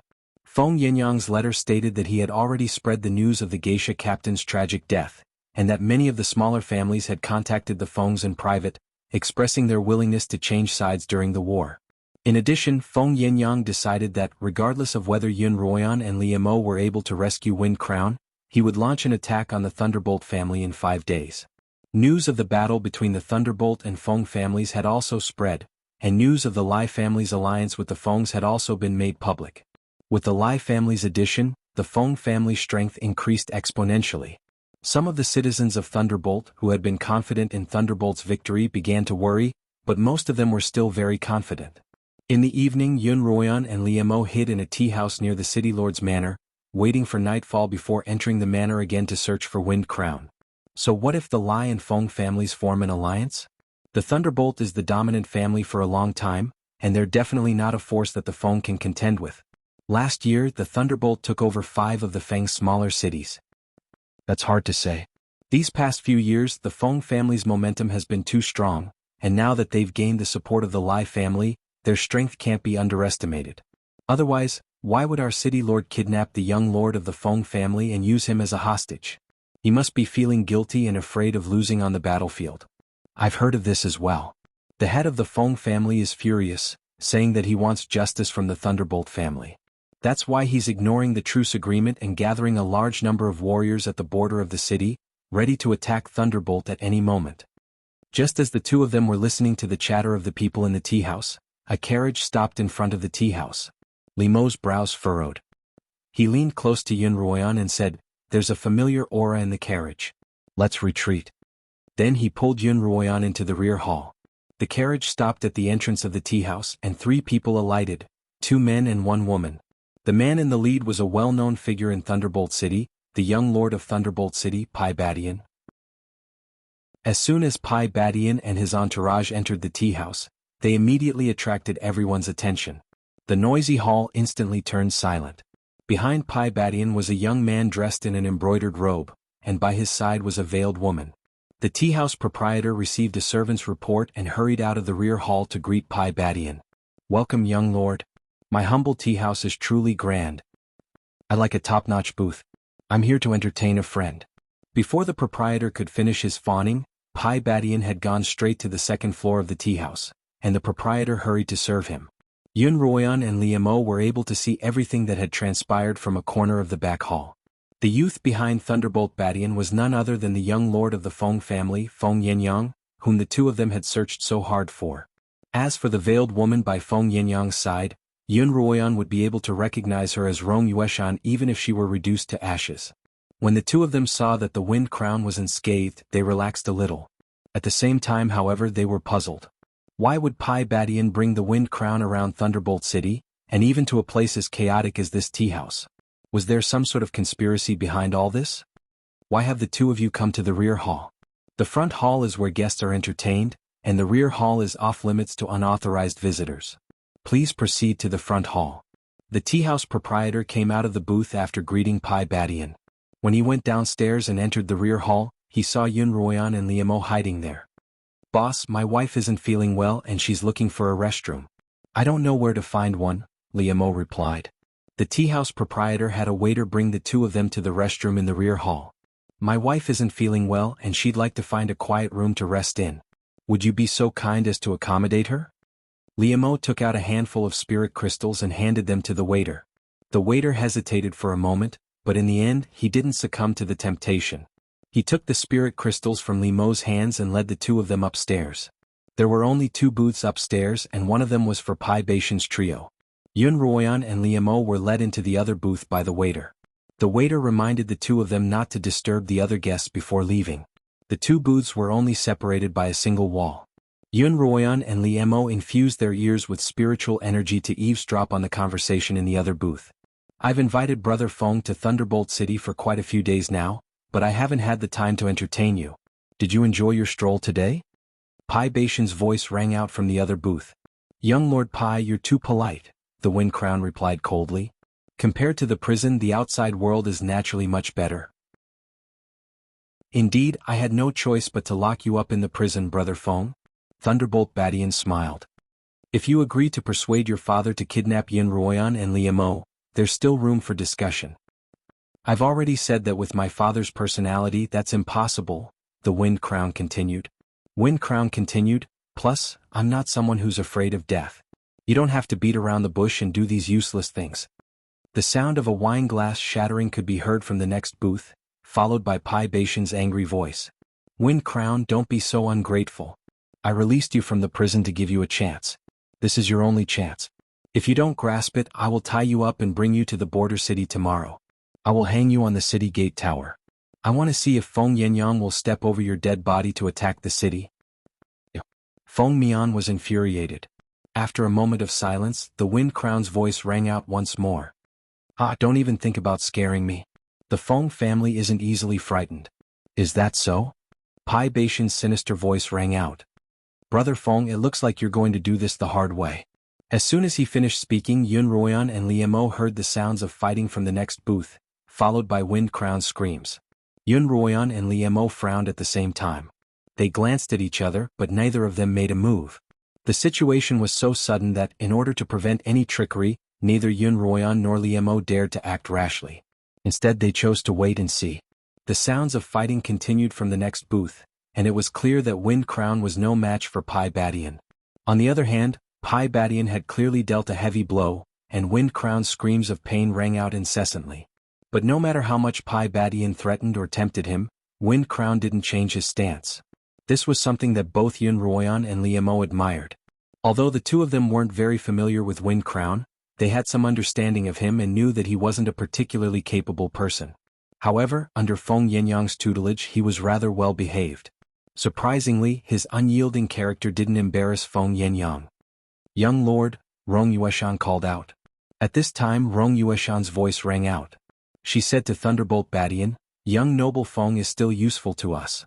If young city lord kills him, wouldn't it be a waste of effort?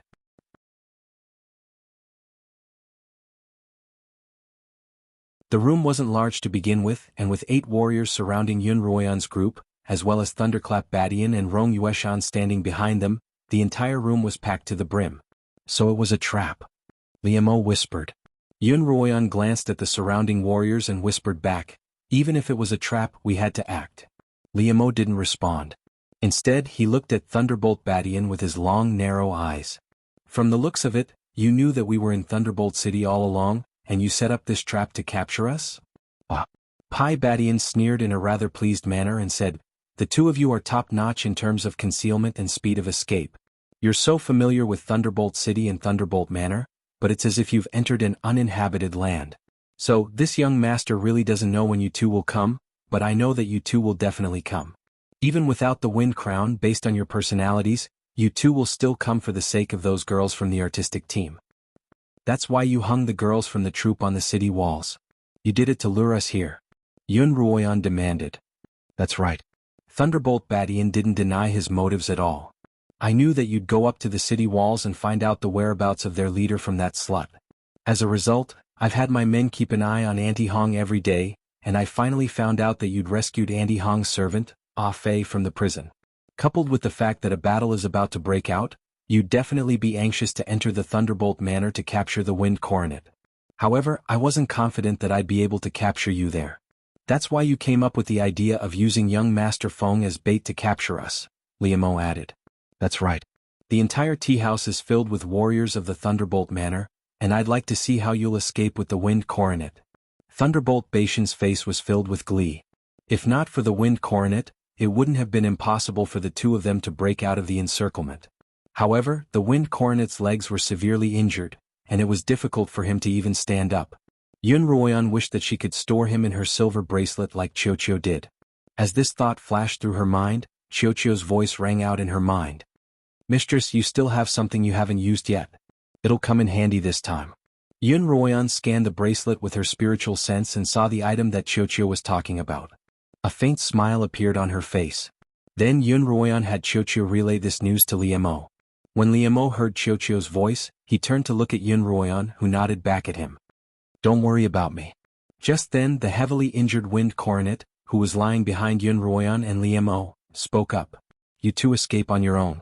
Yun Ruoyan turned to look at the Wind Coronet. Blood was trickling from the corner of his mouth, and his internal injuries were probably not light. She turned around and squatted down to pass a healing pill to Wind Crown. At the same time she took out an item and placed it in his hand. Then she said in a very small voice, once we start fighting, open this. The Wind Crown took the item and nodded. Yun Ruoyan stood up once more and stood next to Liemo. Liemo glanced at Yun Ruoyan, who nodded back at him almost imperceptibly. Only then did Liemo turn to Thunderbolt Badian. Do you think this will be enough to trap us? Young lord, we've come prepared. Alright, I'd like to see just how prepared you are, Thunderbolt Badian ordered. Capture these 3.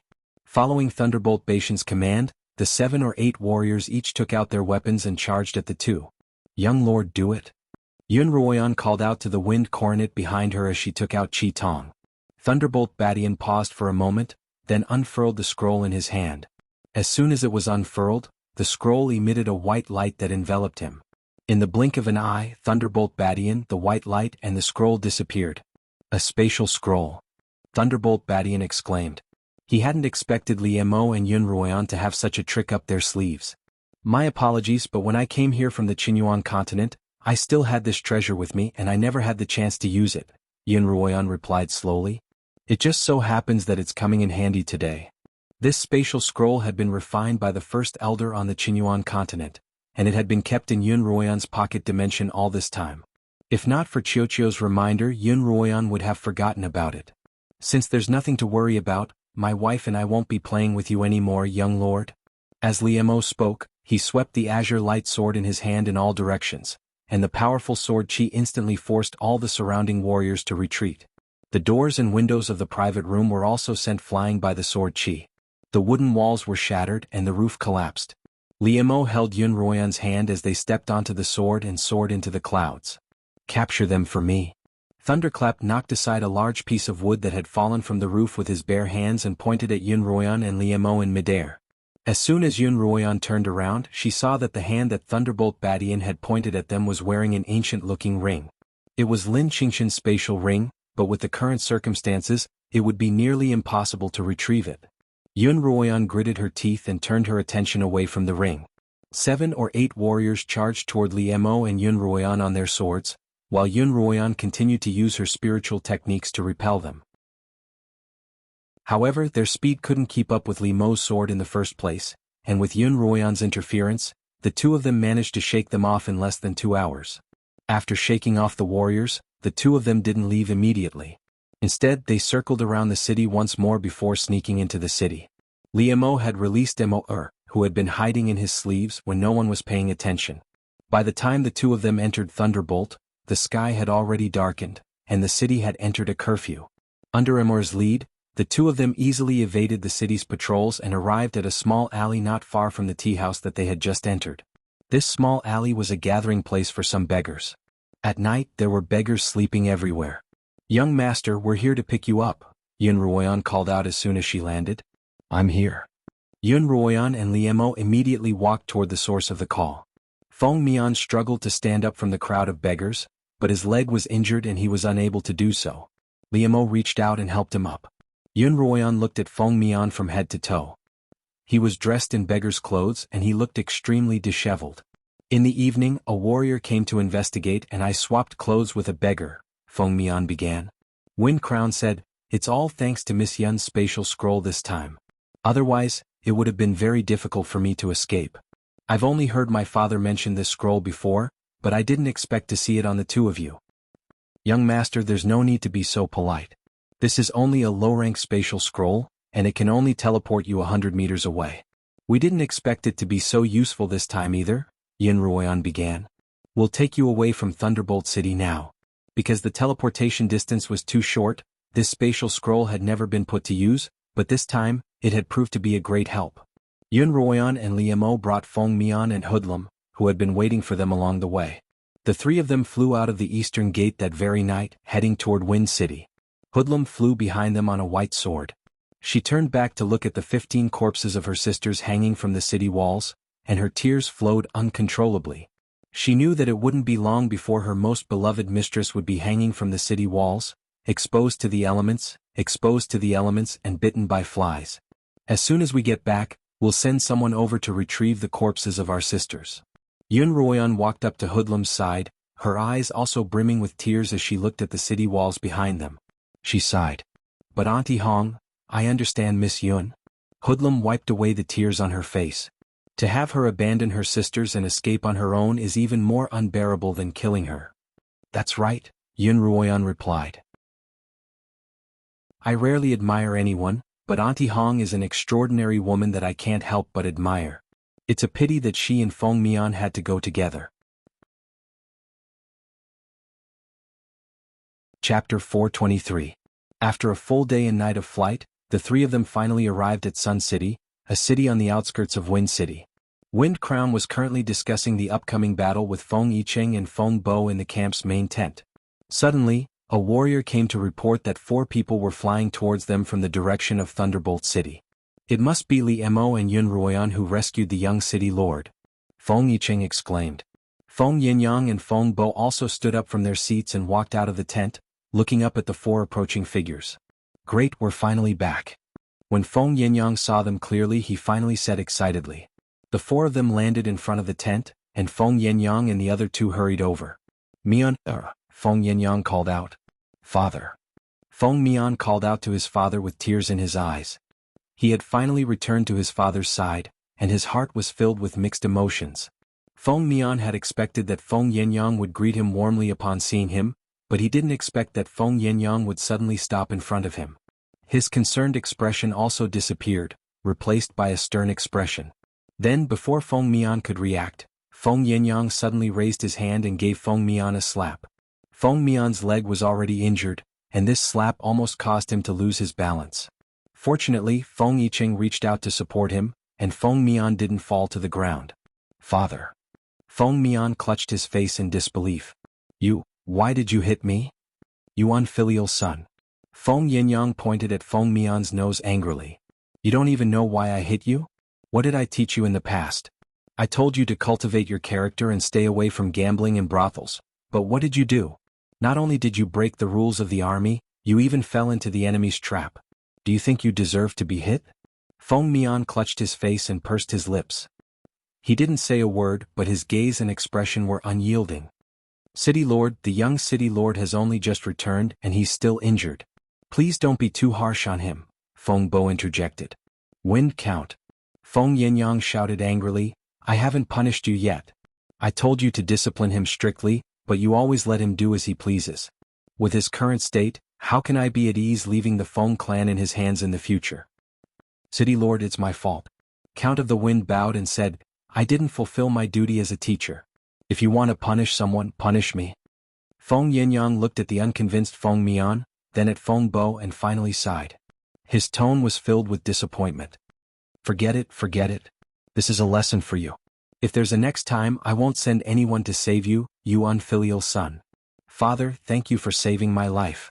Feng Mian said coldly. Without waiting for Feng Yinyang to reply, he shook off Feng Yicheng's support and limped towards his own residence. Stop. Feng Yinyang shouted from behind, what kind of attitude is this? Do you still respect me, your father? City Lord, please calm down. Young City Lord just escaped from death, don't be angry with him. Feng Yicheng advised. Yicheng, don't speak up for him. If he was half as capable as you, I wouldn't have to go through so much trouble. Feng Yinyang's words sounded behind Feng Mian. Every word was like a knife stabbing into his back, piercing through his flesh and straight into his heart. He felt a fishy taste gushing out from his stomach. Then he opened his mouth and spat out a mouthful of blood. Young City Lord. Mian. Amidst the cries of the crowd, Feng Mian finally couldn't hold on any longer and fell to the ground. Although Feng Mian didn't suffer any serious internal injuries, his external injuries were very serious. He didn't have time to treat his injuries during the flight. Plus, he was so angry that he fainted just like that. How could you be so reckless this time? In Pai City's Castellan mansion, Thunderflame reprimanded Thunderflame when he found out that Feng Mian had been rescued. We went through so much trouble to finally capture Feng Yinyang's only son, and you actually let him be rescued just like that? I heard from the warriors that you brought him out on purpose. What? You have to explain yourself to me today. Father, please calm down. Thunderflame hurriedly took a cup of tea from the table and handed it to Thunderflame, but Thunderflame waved it away, clearly angered by Thunderflame's decision. Thunderbolt Badian placed the teacup back on the table and said, I naturally have my reasons for doing this. Ichem? Thunderflame raised an eyebrow. What reasons do you have? Father, what kind of person do you think Feng Yinyang is? Thunderflame asked in return. What kind of person is Feng Yinyang? Thunderflame repeated Thunderflame's words, thinking for a moment before replying, he's a crafty old Taoist, a hypocrite. Apart from being crafty, he's also a strong-willed man who's willing to sacrifice everything for his family, Thunderflame added. Based on my understanding of him, he wouldn't surrender to us for Feng Mian, not even in exchange for Li Mo and Yun Ruoyan. If we were to use Feng Mian as a meat shield to threaten Feng Yinyang, we'd be tarnishing the Thunderflame family's reputation. If we were to kill Feng Mian, we'd be used by the Feng family to accuse us of being ruthless. Not only would Feng Mian be of no use to us, but he'd also become a hot potato. So, you purposely brought him out and let someone save him? Thunderflame asked. And our kidnapping of Wind Crown was just a waste of effort? That's not the case, Thunderflame hurriedly replied. When I captured Feng Mian, I already had a plan in mind. This was my first move, and if things had gone according to my plan, the Feng family might have lost without us having to do anything. Even if they hadn't lost, it would have been a fatal blow to them. Oh. Hearing Pai Baishan's words, Thunderflame finally revealed a look of interest. Your father would like to hear what this move of yours is. How could it be so powerful? Thunderous Flame frowned. After Thunderous Flame finished speaking, Thunderous Flame turned to look at him and said, Are you confident that things will develop according to your plan? Thunderous Flame asked, Are you confident that things will develop according to your plan? To be honest, I'm only 50% confident, Thunderflame replied. Thunderbolt Badian said, The key lies in Crown Wind. Based on my understanding of him and Feng Yenyang, in addition to the effort I've put in these few days, I definitely have a 50% chance of success. Even if things don't work out, we won't lose anything. 50%? Thunderflame replied. Thunderflame glanced at Thunderflame appreciatively and said, If this is the result, then the 50% chance is worth it. That night, Feng Yicheng sat in an empty field, gulping down a mouthful of wine. Yun Ruoyan and Liu Mo walked up to him. Brother Feng, we were looking for you to drink with us, Liu Mo began. Do you mind joining us? Feng Yicheng lowered his head and didn't speak, but he shook his head to indicate that he didn't mind. Liu Mo sat by his side, took off his robe and placed it on the ground. Yun Ruoyan sat on top of his robe. Feng Yicheng raised his head and drank all of the wine in his gourd in one gulp. Then with a clang he threw the gourd far away. Liu Mo handed him the gourd, and Feng Yicheng continued gulping down the contents of his gourd. Brother Feng, tomorrow's the battle. Take care of yourself, Liu Mo reminded him. Earlier in the day, when Yun Ruoyan had told Feng Yicheng about Auntie Hong's situation, he'd started to lose his wits. However, he'd still insisted on listening to Liu Mo, Yun Ruoyan, and Hoodlum's recount of the situation in Thunderclap City. Hoodlum's report on the smaller families was particularly important. Hoodlum had suggested continuing to incite defection from the smaller families, and he'd even volunteered to go, but Feng Yenyang had refused. Hoodlum was likely to be the sole survivor of the troop, and Feng Yenyang couldn't bear to see him risk his life again. I thought that she'd take care of herself for my sake, but she still chose to die with her sister, Feng Yicheng murmured. Is it so hard to live for my sake? Don't tell me I'm not worth her living for me? No one could answer Feng Yicheng's question. Yun Ruoyan suspected that even Auntie Hong wouldn't be able to answer it. Auntie Hong was simply making her own decision, and there was no such thing as whether it was worth it or not. Auntie Hong isn't dead yet, Yun Ruoyan replied casually. If you save her yourself, perhaps she'll return with you. Feng Yicheng sat up straight, his eyes glowing as he looked at Yun Ruoyan. Are you telling the truth? If I save her myself, will she leave with me? I can't be sure, Yun Ruoyan replied. Yun Ruoyan looked at Feng Yicheng and replied honestly, but there's a higher chance. Even so, I think you should give it a try. Give it a try, a higher chance. Feng Yicheng repeated Yun Ruoyan's words, the light in his eyes fading as he smiled bitterly. The battle will begin the day after tomorrow, and I'm the vanguard. I can't let go of my responsibility just because of a little hope. Feng Yicheng raised his head and drank the entire flask of wine that Liu Mo had given him. Yun Ruoyan sighed. If you think that responsibility is more important than a little hope, I suggest that you don't drink. It'll only make things worse. Yun Ruoyan was about to stand up when Liu Mo stood up and gently helped her up. I'm tired. Let's go back, Yun Ruoyan said as she leaned against Liu Mo. All right, Liu Mo murmured, then helped Yun Ruoyan leave. Yun Ruoyan stopped after 2 steps and turned back to Feng Yicheng. If you can't save her, think of how to avenge her. You don't have to drink this wine. Feng Yicheng finally stopped drinking. He tossed the flask in his hand to Liu Mo, who caught it with a wave of his hand. Then he put the flask away and helped Yun Ruoyan continue walking. Feng Yicheng's shouts came from behind them. Hong, I'll kill the Thunder Father and Son to avenge you. Chapter 424. On a small path in the barracks, Liu Mo supported Yun Ruoyan as they walked carefully. Even when Yun Ruoyan wanted to walk faster, Liu Mo would feel strangely nervous. Liu Mo, I haven't had Qingqin and Count of the Wind take a look yet. Perhaps the Kuei water came too late. Xuanhuan couldn't help but ask, "Would you be disappointed if I didn't get pregnant?" "No," Liemo replied without hesitation. "Just let nature take its course. Tomorrow I'll have Count of the Wind and Qingqian take a look at you." Despite his words, Liemo still carefully supported Xuanhuan.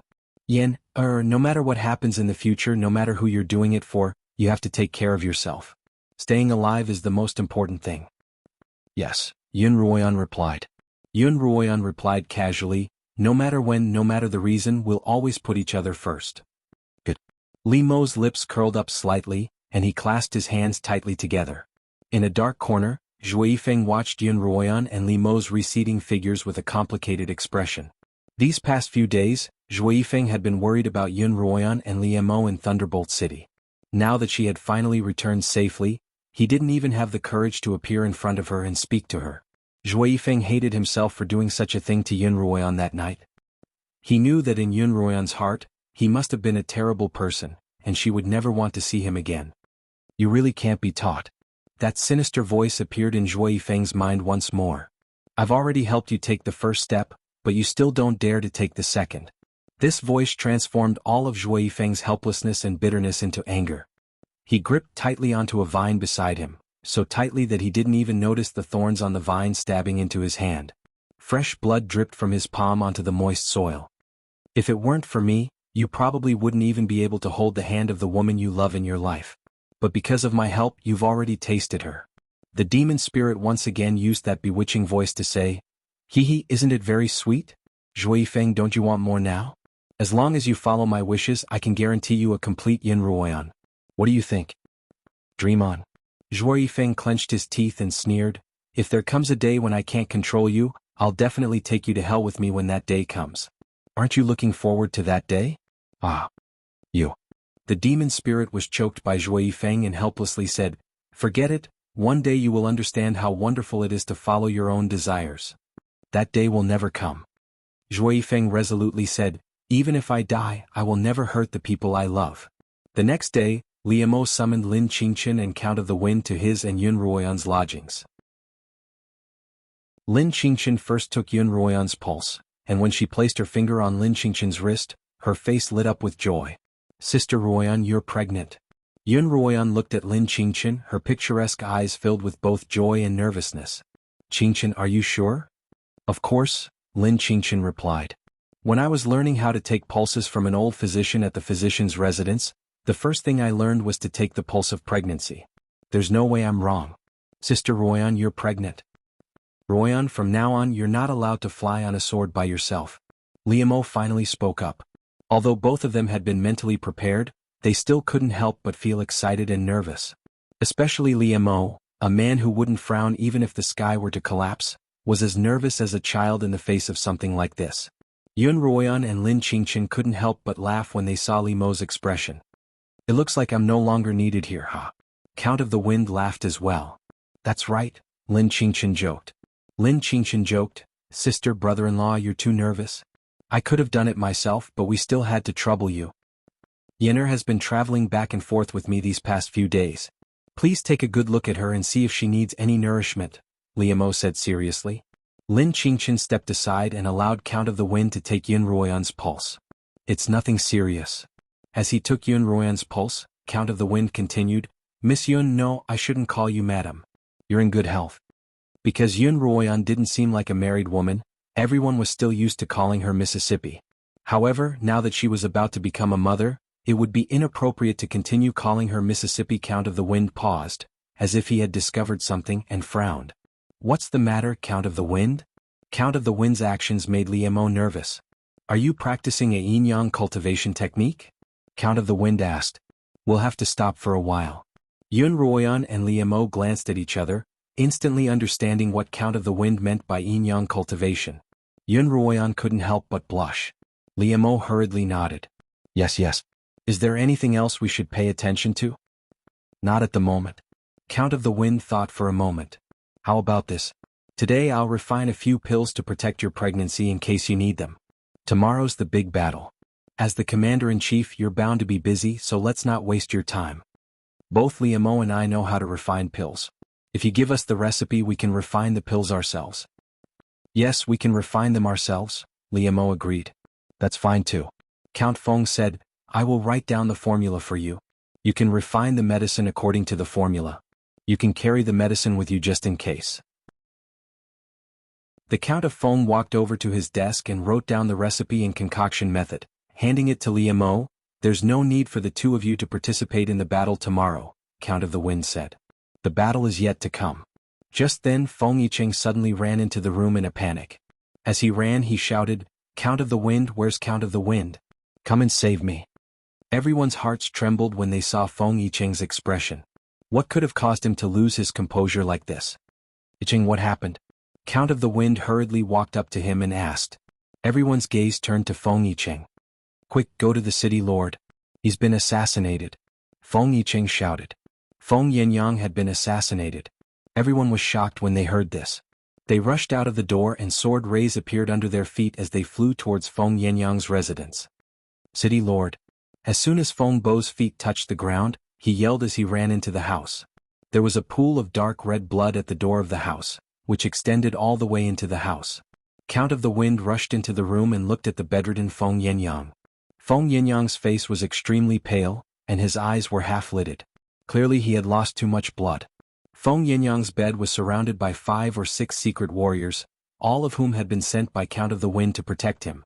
Count of the Wind couldn't believe that Feng Yangyang had been so heavily injured under such tight protection. Liamo Yunruoyan and Feng Yicheng rushed over, and they were equally shocked to see Feng Yangyang's injuries. It wasn't unusual for someone to be assassinated, and it was understandable for him to be lightly injured. But for him to be so heavily injured in his own camp, under the protection of so many experts, was simply unbelievable. After a brief moment of shock, Count of the Wind immediately rushed forward to treat Feng Yangyang's injuries. Count of the Wind took out several bottles of spiritual pills and fed them to Feng Yangyang. Then he infused a large amount of spiritual energy into his body. Only then did Feng Yangyang's pale face regain some color. However, his chest was still bleeding profusely. Both Yunruoyan and Liamo took out medicines to stop the bleeding, but the high-grade and even saint-grade medicines seemed to have no effect on Feng Yangyang's wound. Blood continued to gush out of the wound. Everyone knew that the wound was not an ordinary one. What's going on? Count of the Wind couldn't help but shout at the warriors around him. All the warriors knelt on the ground with a thud and lowered their heads. Not a single one of them opened their mouths to speak. I know what happened. Feng Yicheng walked to Feng Yangyang's bed and knelt down as well. If you know, then tell me what happened. Who's the assassin and where did he go? Count of the Wind asked. The assassin was the young city lord, Feng Yicheng replied. What? What did you say? Say it again, who's the assassin? Count of the Wind couldn't believe his ears. He grabbed Feng Yicheng by the collar and lifted him up. Uncle, the city lord was stabbed by the young city lord, said Feng Yicheng as he looked up at the Count of Wind. How is that possible? Why would he assassinate the city lord? Why would he kill his own father? Count of the Wind's eyes were wide open, filled with shock, confusion, and disbelief. Count of the Wind, it was indeed the young city lord who did it. The captain of the warrior group, Old Lin, said, if it wasn't for the young city lord, how could we have let him succeed? We didn't expect that the young city lord would assassinate the city lord, so we didn't take any precautions. That's why it led to such a disaster. We deserve to die. All of the warriors shouted. It's really the young city lord. It's really the young city lord. What? What? Count of Wind asked in a suppressed voice. Feng Yangyang called out weakly. City lord. Feng Yangyang immediately went to Feng Yangyang's side to listen to him. Capture that unfilial son. Feng Yangyang said with great effort. Feng Bo received the order and immediately sent a warrior to catch Feng Dian. After Feng Dian stabbed Feng Yangyang, he took advantage of the chaos and ran away. Along the way, no one intercepted him because of his identity as the young city lord. However, not much time had passed and with his cultivation he could not run far. Feng Yangyang's wound was on his heart. The dagger was pulled out on the spot, and his heart was fatally injured. Even in this situation, with an expert like Count of the Wind and a large amount of spirit herbs, Feng Yangyang should have been able to be saved. However, the dagger had been tempered with a type of poison that prevented the wound from healing and sped up the flow of blood. There was no antidote for this poison. Once one was poisoned, they would bleed profusely and eventually die from excessive blood loss. Chapter 425. The warriors were sent out to capture Feng Mian. Feng Yinyang knew he wouldn't be able to survive and could only rely on spirit medicines and Feng Bo's spirit energy to keep him alive. Yicheng, come here. Feng Yinyang stared at the kneeling Feng Yicheng. Feng Yicheng kneeled in front of Feng Yinyang and waited for his order. Feng Yinyang then turned to Feng Bo and said, Feng Bo, bring me the second box in the drawer of my desk. Feng Bo nodded and followed Feng Yinyang's instructions. He took out a purplish-red jade box from the drawer and handed it to Feng Yinyang respectfully. Open it. Feng Yinyang continued to order, and Count of Feng opened the purplish-red jade box. Inside the jade box lay a large, sparkling and translucent seal. This is a seal carved from a piece of Saint-grade spirit crystal stone. Feng Yinyang said, it is also the symbol of the Lord of Wind City. Originally, this seal should have been inherited by my only son, Feng Mian, but that unfilial son lost the right to inherit Wind City. Now I will pass this seal to a descendant of the Feng clan, Feng Yicheng. City Lord. Feng Yicheng looked at Feng Yinyang in shock. How can I inherit Wind City? I can't. Feng Bo was also shocked and knelt with Feng Yicheng. Absolutely not, Yicheng is still young and has a lowly status. How can he inherit Wind City? Absolutely not. Yicheng is the most outstanding descendant of the Feng clan. Feng Yinyang said, if I say he is qualified, then he is qualified. But, no buts. Feng Yinyang had clearly made up his mind. He looked at the stunned Feng Yicheng and said, Yicheng, I will now, in the name of the Feng clan lord, bestow this seal that represents the authority of the clan to you. You must uphold the Feng clan's traditions and make it flourish. Feng Yicheng looked at Feng Bo and then at Feng Yinyang, but he still didn't dare to take the seal. Yicheng, you're a good child. Do you want to see me die with my eyes open? Feng Yinyang panicked and blood flowed out of his chest even more violently. Brother Feng, Liemo spoke up from the side. This is an urgent matter and you've been entrusted with this task. Sigh. Count of the Wind also sighed and said, you can continue this journey. Only then did Feng Yicheng tremblingly accept the purple-red box with the seal inside. Feng Yicheng will remember City Lord's words. Feng Yicheng held the box in his hand and kowtowed deeply to Feng Yinyang. At this time old Lin walked in from outside the door and reported, the young City Lord has been captured. How should we deal with him? Everyone's gaze fell on Feng Yinyang, waiting for his order. Feng Yinyang's face revealed a pained and complicated expression. His only son was the one who killed him. This kind of pain was incomprehensible to those who had never experienced it. Detain the young City Lord first. Seeing Feng Yinyang's reaction, Feng Yinyang wanted to postpone this matter, but Feng Yinyang said, bring that unfilial son here. Yes. Old Lin replied and walked out. Then he brought 2 warriors with him and brought Wind Crown in. Feng Mian's clothes were disheveled. He had clearly been through a fight and he was limping as he walked. Let me go. Feng Mian struggled free of the 2 warriors' restraints and stood in front of Feng Yinyang's bed. Unfilial son, kneel. Feng Yinyang sat up agitatedly. Large amounts of blood gushed out of his chest, but he didn't seem to notice it at all. Even though Feng Yinyang was on the verge of death, his authority as the head of the family didn't diminish. Feng Mian knelt with a thud and buried his head in the ground. Father, young City Lord, why did you do this to the City Lord? He's your father. Count of the Wind asked in confusion. Feng Mian raised his head and looked at Feng Yinyang on the bed. He's my father, but that's only in name. He's never cared about me. You're my only son. Is it wrong for me to be strict with you? Feng Yinyang emotionally said, your talents are not high, so I hoped that you would be able to cultivate. But later on I found that it was hard to make up for it. I could only hope that you could cultivate your mind, but you couldn't even do this. So, you want to cripple me and give the position to Feng Yicheng. Feng Mian straightened his back and pointed at Feng Yicheng. At this time Feng Yicheng was holding the clan master's seal. Sometimes I wonder if I am your son or if Feng Yicheng is your son. Feng Mian continued, ever since Feng Yicheng came, every time you mentioned him, you would be full of praise and satisfaction. But when it comes to me you only have dissatisfaction. Are you satisfied now? You finally have a reason to give the position to Feng Yicheng. You have been planning this for a long time and now it has finally come true. Young City Lord. Count of the Wind interrupted, who told you that the City Lord passed the position to Yicheng? The City Lord has always been grooming you as his successor. Otherwise he wouldn't be so strict with you. Why did you misunderstand the City Lord? I didn't misunderstand him. Feng Mian stood up and pointed at Feng Yangyang on the bed. Thunderbolt Badian stole his handwritten letter. The letter said that he wanted to accept Feng Yicheng as his son to replace me, so you guys don't have to force yourselves to save me. Even if you did save me, I wouldn't be qualified to be the city lord with my aptitude. He told you to help Feng Yicheng in the future. So that's why you tried to kill the city lord? Count of the Wind was heartbroken. Yes. Feng Mian didn't deny it. He hysterically said, "That is clearly my position, why would I give it to Feng Yicheng? He's only a lowly person from the Feng clan from a lower continent. I made a deal with Thunderbolt Badian. As long as I kill my father and submit to Thunderbolt City, I can inherit Wind City and obtain everything I deserve. I am the young master of the Feng clan, I am the future city lord of Wind City." Feng Mian looked at the people around him with a crazed expression. But when he saw the pale and dying Feng Yangyang on the bed, his legs softened and he knelt down. Tears finally flowed down his face. "Father, why can't I meet your demands no matter how hard I try? Why do you only feel dissatisfied and harsh towards me? Why was I captured as a hostage?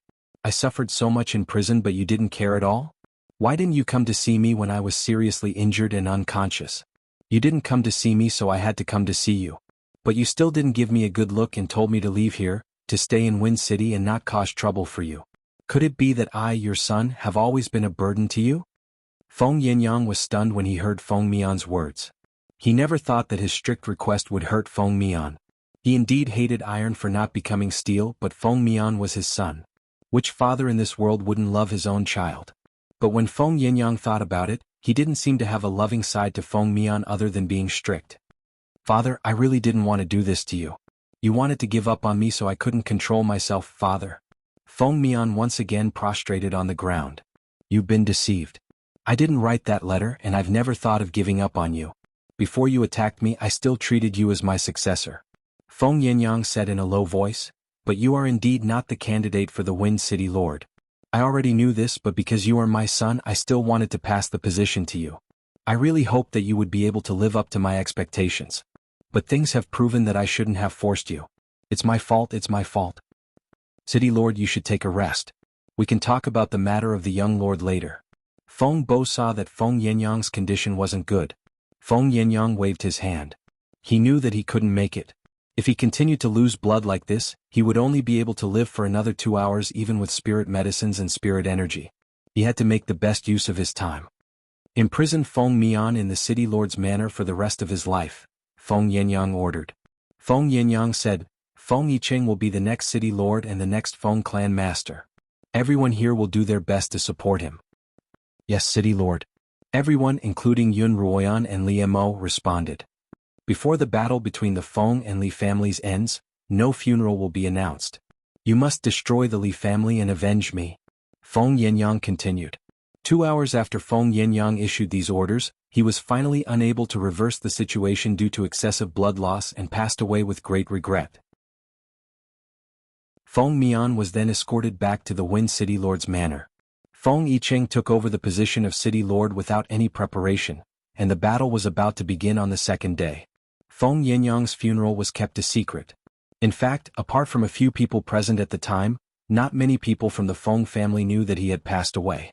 Feng Yicheng took up residence in the main tent as the commander-in-chief. He ordered Zhuo Yifeng to take over his position as the vanguard of the Feng army. With the help of Feng Bo and Li Mo, he continued to plan for tomorrow's battle. In just half a day, Feng Yicheng had fully displayed his talent as a commander. He had arranged everything perfectly, and it wasn't any worse than when Feng Yangyang was still around. Even Feng Bo couldn't help but admire Feng Yicheng even more. The next day, before the sun had even risen, Feng Yicheng personally led 500 warriors out of Yang City. They headed straight for another town that used to belong to the Feng family, but had since been taken over by the Li family. When the army arrived at Li City's gate, the guards finally reacted. Even though they had already prepared their defenses, the Feng clan's sudden attack was truly unexpected. It only took half a day for Feng Yicheng to take down Li City. Without stopping, Feng Yicheng took back Li City and led the 500 warriors to the next city that the Thunderclap clan conquered. Chapter 426. In just 3 short days, Feng Yicheng relied on the power of 500 warriors to take back the 5 small cities that the Thunderclap clan had taken from the Feng clan. The Thunderbolt clan also reacted quickly. Outside the Thunderbolt clan's border city, Flame City, the Thunderbolt clan's warriors, led by Thunderbolt Badian, quickly set up a sturdy defense. Feng Yicheng's 500 warriors were met with their first strong resistance and counterattack. After repelling Feng Yicheng's 2 attacks, Thunderbolt Badian opened the city gates with his 500 warriors and engaged Feng Yicheng in direct combat. Feng Yicheng's 500 warriors had already been fighting for 3 to 4 days. Naturally, they weren't a match for Thunderbolt Badian and his subordinates. Zhui Feng, who was leading the vanguard, rode to Feng Yicheng's side. City Lord were no match for them. Let's retreat. Feng Yicheng looked at the Thunderbolt clan's warriors, whose morale had been greatly boosted by their victory. His expression grew serious. With a wave of his hand he ordered, "Retreat." Zhui Feng guarded Feng Yicheng's left and right sides as they retreated toward the cities they had previously conquered. "Wanna run? Not so easy." Thunderbolt Badian led his subordinates in hot pursuit of Feng Yicheng and Zhui Feng. They followed them all the way into a ravine before stopping. "Young lord, the terrain here is dangerous. We can't go any further," one of Thunderbolt Badian's personal warriors informed him. Thunderbolt Badian looked around at the ravines on both sides. The terrain was indeed treacherous. Even the horse he was riding seemed to sense the danger and became uneasy. "Retreat," Thunderbolt Badian ordered. However, as soon as he gave his order, another order came from above the canyon. "Attack." Nearly 100 warriors instantly appeared above the ravine. The one who had given the order was none other than Liamo. Feng Yicheng and Zhui Feng's 500 warriors turned their horses around and charged at Thunderbolt Badian and his warriors. The sky was filled with fireballs, vines, icicles, rocks, and even sandstorms that covered the sky flew towards Thunderbolt Badian and the others. In front of them was the counterattack of Wind Yicheng, Zhui Feng, and the other 500 warriors. "Retreat, retreat quickly." Thunderbolt Badian's group of several hundred cultivators retreated in panic as they tried to fend off the hundreds of cultivators on either side of the gorge, who were executing all sorts of external spiritual techniques under Li Mo's leadership. In the blink of an eye, the chase had turned into an escape. Under the desperate protection of several hundred Thunderclap warriors, Thunderclap Badian managed to escape back to Flame City. However, the warriors that followed him suffered heavy casualties. In the end, less than 50 of them managed to escape with him. On the square of the Feng clan's barracks, Old Lin and the other warriors who had just participated in the battle were flushed with excitement.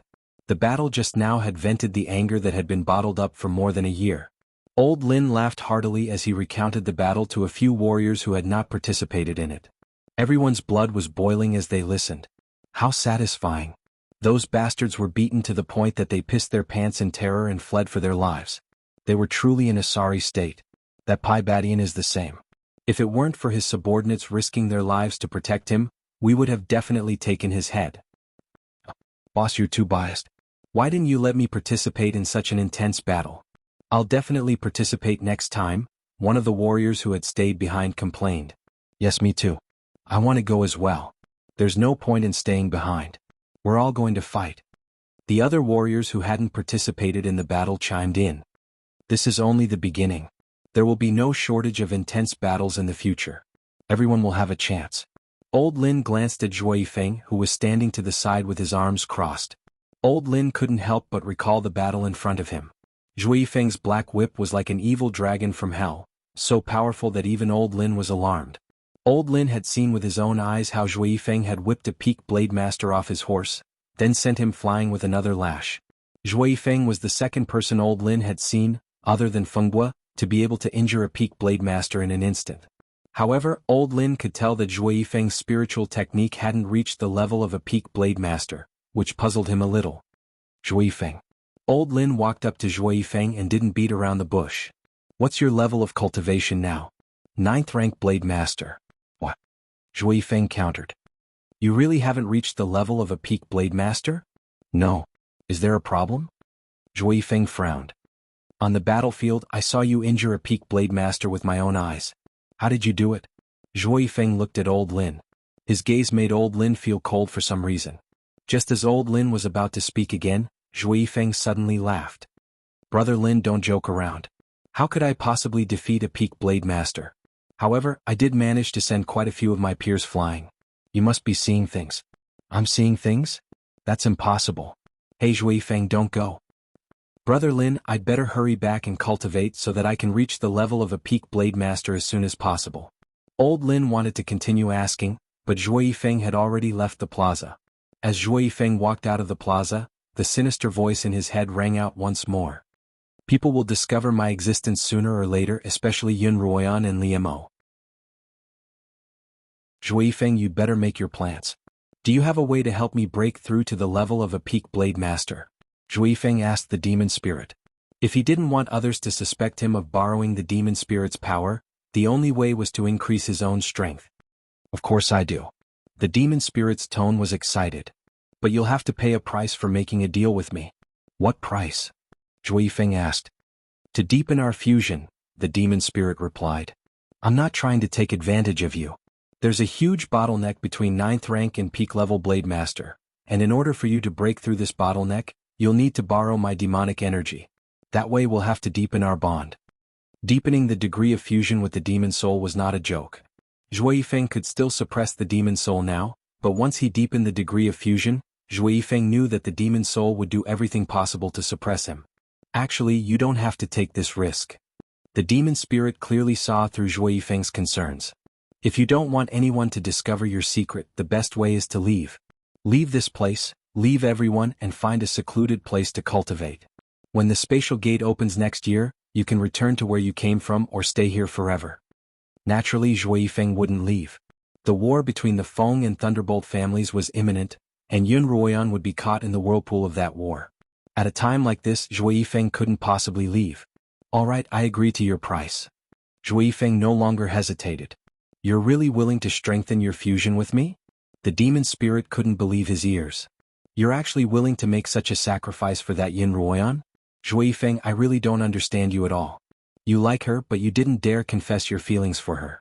I helped you confess, but now you don't even dare to see her. You're actually willing to make such a sacrifice for her when she doesn't even know anything? Are you stupid? Stupid. Zhuo Yifeng smiled bitterly. Perhaps, but I'm willing to do this. Falling in love with someone who would never fall in love with him meant sacrificing himself. Zhuo Yifeng had already come to this realization. With the Feng family's first victory, their morale soared. Feng Yicheng led his army directly to the outskirts of Inferno City and set up camp, ready to attack. This Feng family is getting more and more arrogant.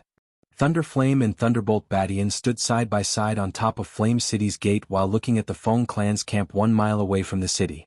Not only arrogant but cunning as well. Thunder Tyrant Heavenly Dao. Because he underestimated the enemy, he fell into the enemy's trap. As a result, he lost hundreds of warriors. Even several of the warriors of the secret warrior group who had reached the Great Perfection realm were killed. The losses could not be said to be not heavy. We'll fight again tomorrow. Don't underestimate your enemy. If you see Yun Ruoyan and Liemo, capture them first. Thunderflame told Thunderflame, if we lose the city we can take it back. As long as the Silver Dragon Elder is satisfied, we don't need to fear anything. Father, is the Great Elder rushing you? Thunderbolt Badian asked. Yes, he's already angry. I didn't complete the mission within 5 days, but he still bestowed you with holy water to save your life. Tian, do you know what this means? I don't know. Please enlighten me, Father. If we still can't capture Yun Ruoyan and Liemo, the Thunderflame family will disappear from the Nether Abyss continent. Thunderflame gazed into the distance. He knew that Yun Ruoyan and Liemo were there, but he couldn't capture them. His hands were clenched into fists. Tian, you must remember that the outcome of this battle isn't as important as capturing Yun Ruoyan and Liemo. I'll remember your words, Father, Thunderflame replied. I'll do everything in my power to capture Yun Ruoyan and Liemo. On the second day after they set up camp, the Thunderflame family began sending warriors to the Feng's camp to challenge them. Naturally, the Feng family didn't hesitate to send out their strongest warriors. This challenge was instigated by the Thunderflame family, and their goal was to regain some face from yesterday's defeat. Naturally, the Feng family wouldn't give that face to the Thunderflame family, and the two sides came to an agreement that the loser would surrender a city to the Thunderflame family. Both sides fought 7 or 8 times that day, with each side winning and losing. It wasn't until the Thunderflame family sent out a peak-level sword Saint cultivator that the Feng family began to lose again and again. The challenge continued into the night, and neither side seemed to have any intention of stopping. The peak-level sword Saint cultivator fought even more ferociously than before, showing no signs of losing. Two warriors from the secret clan went up one after the other, and one was gravely injured while the other was dead. Even an expert like Old Lin had been severely injured. Feng Yichen, Yun Ruoyan, and the others couldn't help but frown. Chapter 427. Above Flame City, Thunderflame and Thunderclap Badian watched the battle unfold. Both of them revealed delighted smiles. Although the Feng family's overall strength has increased thanks to the Lai family's help, they're still far from being a match for the Thunderflame family. Zhu Tian is a top-notch expert that we've spent a great deal of spirit stones to nurture, and the Feng family won't be able to defeat him so easily. Zhu Tian has already won 2 matches in a row, and he only needs one more to win this challenge. So far the only ones who can defeat Zhu Tian are the Count of Feng and Liu Mo, Thunderflame added. The Count of Feng's strength isn't to be underestimated. Even I'm no match for him, and Feng Yanong will surely leave him for last to deal with us. As such, the last challenger should be Liu Mo. Have you prepared the ambush I told you to prepare? Father, don't worry. Everything's ready and we're just waiting for Liu Mo to take the field, Thunderflame replied angrily. Liu Mo and Yun Ruoyan are deeply in love, and either one of them could be used as a tool to blackmail the other. I didn't realize this until today, and I've missed so many opportunities to blackmail them. This time we have to capture one of them, Thunderflame replied. His sharp gaze landed on the Feng camp, where Yun Ruoyan, Feng Yicheng, and the others were currently on the viewing platform. Feng Yicheng was wearing a large cloak that Feng Yenyang often wore, and his face was covered by a hood. From Thunderflame's distance, Thunderflame could only make out a rough outline of his figure, but not his face. Tian-er, it's been so many days, but Feng Yenyang is still alive and well. It looks like the Wind Crown didn't act according to your plan, Thunderflame commented coolly. Father, did you notice that the Wind Crown isn't on the viewing platform? Thunderbolt Badian asked as he looked at the viewing platform. Indeed, Thunderflame's tone changed. Could it be, there are 3 possibilities, Thunderflame continued. Thunderbolt Badian continued. Firstly, Wind Crown didn't take any action. However, this possibility is very small. If he didn't take any action, he would definitely appear in the stands to accompany his father. What about the other 2 scenarios? Thunderflame asked. There are 2 other possibilities. First, Feng Mian failed to assassinate Feng Yenyang and was placed under house arrest. Second, Feng Mian managed to injure Feng Yenyang but did not kill him. That's why Feng Yenyang is hiding in his seat, not even daring to stand up. Pai Badian said. In other words, the 3rd scenario is the most likely. A faint smile appeared on Thunderflame's face. The 2 of them didn't expect that Feng Yenyang was already dead. However, because of the secret funeral and Feng Yicheng's group's measures, the Feng clan was not affected at all. Liu Mo and Yun Ruoyan watched from the back with Feng Yicheng, Count of the Wind, and the others. Looks like I'll have to make a move if I want to defeat this person. The Count of Wind looked at the warriors of the Thunderbolt clan and said slowly. No. Feng Yicheng said, First Uncle is a great safeguard for our Feng clan. If we take action now and the Thunderbolt clan keeps on attacking, I'm afraid it won't be easy for First Uncle to deal with it. Feng Yicheng turned to Liu Mo. Brother Li, would you be willing to lend a hand? Zhu Tian was only a first-rank sword saint, but Liu Mo was a second-rank sword saint. It wouldn't be too difficult for him to defeat Zhu Tian. Liu Mo and Yun Ruoyan glanced at each other. Just as they were about to agree, the voices of the warriors could be heard from the camp. Someone else is going up to fight. Oh. Even Old Lin has been defeated. Who else would have the guts to fight? The warriors began to discuss among themselves. Is Zhuifeng from the city guards? Someone who recognized Zhuifeng exclaimed. Is his cultivation even higher than Old Lin's? Why didn't we know? Zhuifeng? Isn't he only a 9th-rank sword saint? Isn't he just going to die? Qin Feng, who was with Zhuifeng, asked. He had been standing with Zhuifeng when Zhuifeng suddenly walked out of the group and headed towards Zhu Tian without any warning. Qin Feng called out to Zhuifeng from behind, but Zhuifeng didn't respond. Anxious, Qin Feng turned to look in the direction of Liu Mo and Yun Ruoyan. Zhuifeng. Yun Ruoyan couldn't help but stand up from her seat and look at Zhuifeng, who had walked up to Zhu Tian. Zhuifeng seemed to sense her gaze from so far away, and he turned to look at Yun Ruoyan as well. Their gazes met across the long distance. Yun Ruoyan's gaze was complicated. Ever since Zhuifeng's confession and forced kiss, this was the first time she had seen him. Over the past few days, Yun Ruoyan would occasionally think of Zhuifeng and that night's events. Every time she thought about it, she found it strange, as if Zhuo Yifeng wasn't the person she knew that night, but someone else entirely. What's Zhuo Yifeng doing? Feng Yicheng was slightly angry. Given his cultivation, how could he possibly be a match for that warrior? Isn't he just throwing his life away? Liemo was also confused. Based on his understanding of Zhuo Yifeng, he wasn't an impulsive person. I know a little about Zhuo Yifeng, Count of Feng began. He's not the type to act recklessly. Let's observe the situation for now, and if he's no match for the warrior, we'll step in to save him. But if that happened, the match would be lost. As a result, everyone's gaze landed on Zhuo Yifeng. So it's that brat. Thunderbolt Badian was also surprised to see Zhuo Yifeng walk out. Since you're so eager to die, I'll grant your wish. That trap was left for Liemo. If Liemo can't use it, it'll be left for Yun Ruoyan, Thunderbolt reminded. Zhu Tian alone is more than enough to deal with this brat. Yes, father, I'll arrange for the trap to be removed right away. Thunderbolt Badian walked down from the tower. By then, Zhuo Yifeng and Zhu Tian had already prepared for battle. My name is Zhuo Yifeng and I've come to challenge you, Zhuo Yifeng said to Zhu Tian. Brat, you don't look like an expert. Zhu Tian noticed that Zhuo Yifeng wasn't particularly burly, and he wasn't very old. More importantly, he had never heard of Zhuo Yifeng before. Is there no one else in the Feng family that they'd send a brat like you to your death? I'd advise you to leave obediently and let Liemo take up the challenge.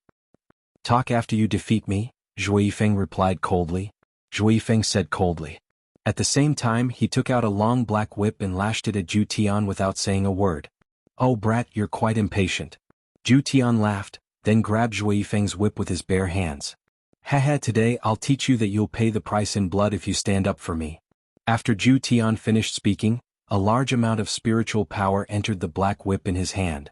Then he exerted force with both hands, wanting to fling Zhuo Yifeng away. However, he suddenly discovered that the large amount of spiritual power that entered the black whip seemed to sink into a vast ocean. Just as Zhu Tian began to doubt himself, another similarly large amount of spiritual energy came from Zhuo Yifeng's hand and passed through the whip towards Zhu Tian. Zhu Tian's spiritual energy seemed to have been absorbed by some mysterious force and couldn't be used at all. However, Zhuo Yifeng's spiritual energy landed on Zhu Tian's body. The violent spiritual energy also carried a strange, cold aura. Without any resistance, it entered Zhu Tian's body. Zhu Tian's body was incomparably strong, but it still couldn't withstand the damage from this strange spiritual energy. The crowd watched as Zhu Tian continuously retreated. This temporary arena also had its limits. Just as Zhu Tian was about to retreat from the encirclement, Zhuo Yifeng extended his other hand towards Zhu Tian. A thick vine sprouted from Zhuo Yifeng's palm and rapidly grew, coiling around Zhu Tian's neck like a venomous snake. BFFF. Just as the vine wrapped around Zhu Tian's neck, he spat out a mouthful of blood. Everyone below the stage was stunned by this scene. They couldn't see how Zhu Tian was injured by Zhuo Yifeng's cold and powerful spiritual energy. All they saw was that Zhu Tian and Zhuo Yifeng had engaged in a contest of spiritual energy. Zhu Tian wasn't Zhuo Yifeng's match and was beaten to the point of vomiting blood. You're lying. Zhu Tian pointed at Zhuo Yifeng with his eyes wide open. The corner of Zhuo Yifeng's mouth curled up into a cold smile. He coldly said, I'll teach you now. You'll pay the price of looking down on others with your snobbish eyes. When Zhuo Yifeng finished speaking, he exerted force in his hand. Everyone heard a cracking sound as Zhu Tian's neck was snapped by the vine Zhuo Yifeng had released. How is this possible?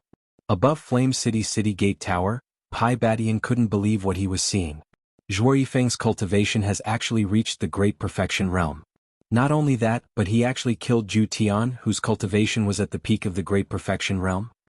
Pai Yin also frowned as he looked down. Although he had the same doubts as Pai Badian, he was seeing the truth with his own eyes. The enemy is actually unknowingly becoming stronger. Pai Yin seemed to be talking to himself. It seems that this battle really isn't as easy as I thought. Grand Elder, you still have to help our Pai clan.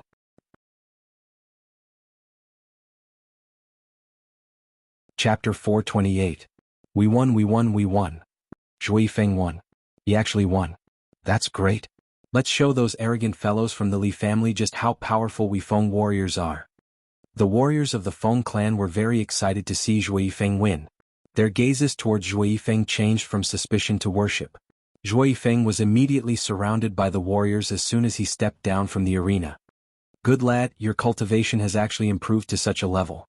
Qin Feng punched Zhuo Yifeng's shoulder, but he could not suppress the smile in his voice. Zhuo Yifeng yelped in pain as he clutched at the spot where Qin Feng had hit him, a pained expression on his face. What happened to you? Qin Feng couldn't help but ask. He had used a bit of strength in a moment of excitement, but with Zhuo Yifeng's current cultivation, it was no more than a tickle. How could he have cried out in pain? To tell you the truth, I've only just broken through to the Sword Saint realm a few days ago. Zhuo Yifeng rubbed his shoulder as he continued, I was only lucky to win against that Li warrior. He underestimated me too much. Even so, I was still shaken up a little, so I really couldn't take Brother Qin's punch. Aya, why didn't you say so earlier? I thought. Qin Feng was annoyed. I didn't injure you just now, did I? It's nothing serious. I'll just have to rest for a while, Zhuo Yifeng replied. Just as Zhuo Yifeng was about to return to the barracks, one of Feng Yicheng's personal guards called out to him. Zhuo Yifeng, the city lord requests your presence. The guard stood in front of Zhuo Yifeng and greeted him respectfully. Zhuo Yifeng had defeated Zhu Tian, and the duel that the Li family had provoked ended with the Feng family's victory. When the crowd returned to the barracks, Zhuo Yifeng was directly invited to the city lord's tent. Xuanhuan, Li Mo, Feng Yicheng and Count of the Wind were all in the tent. As soon as Zhuo Yifeng entered, he saw Feng Yicheng sitting on the city lord's seat. He looked around curiously. Only Li Mo, Xuanhuan and Count of the Wind were seated on Feng Yicheng's left and right. Zhuo Yifeng didn't see Feng Yangyang, nor did he see Feng Guan, who had returned with Xuanhuan. Young Master Feng, why are you sitting in the city lord's seat?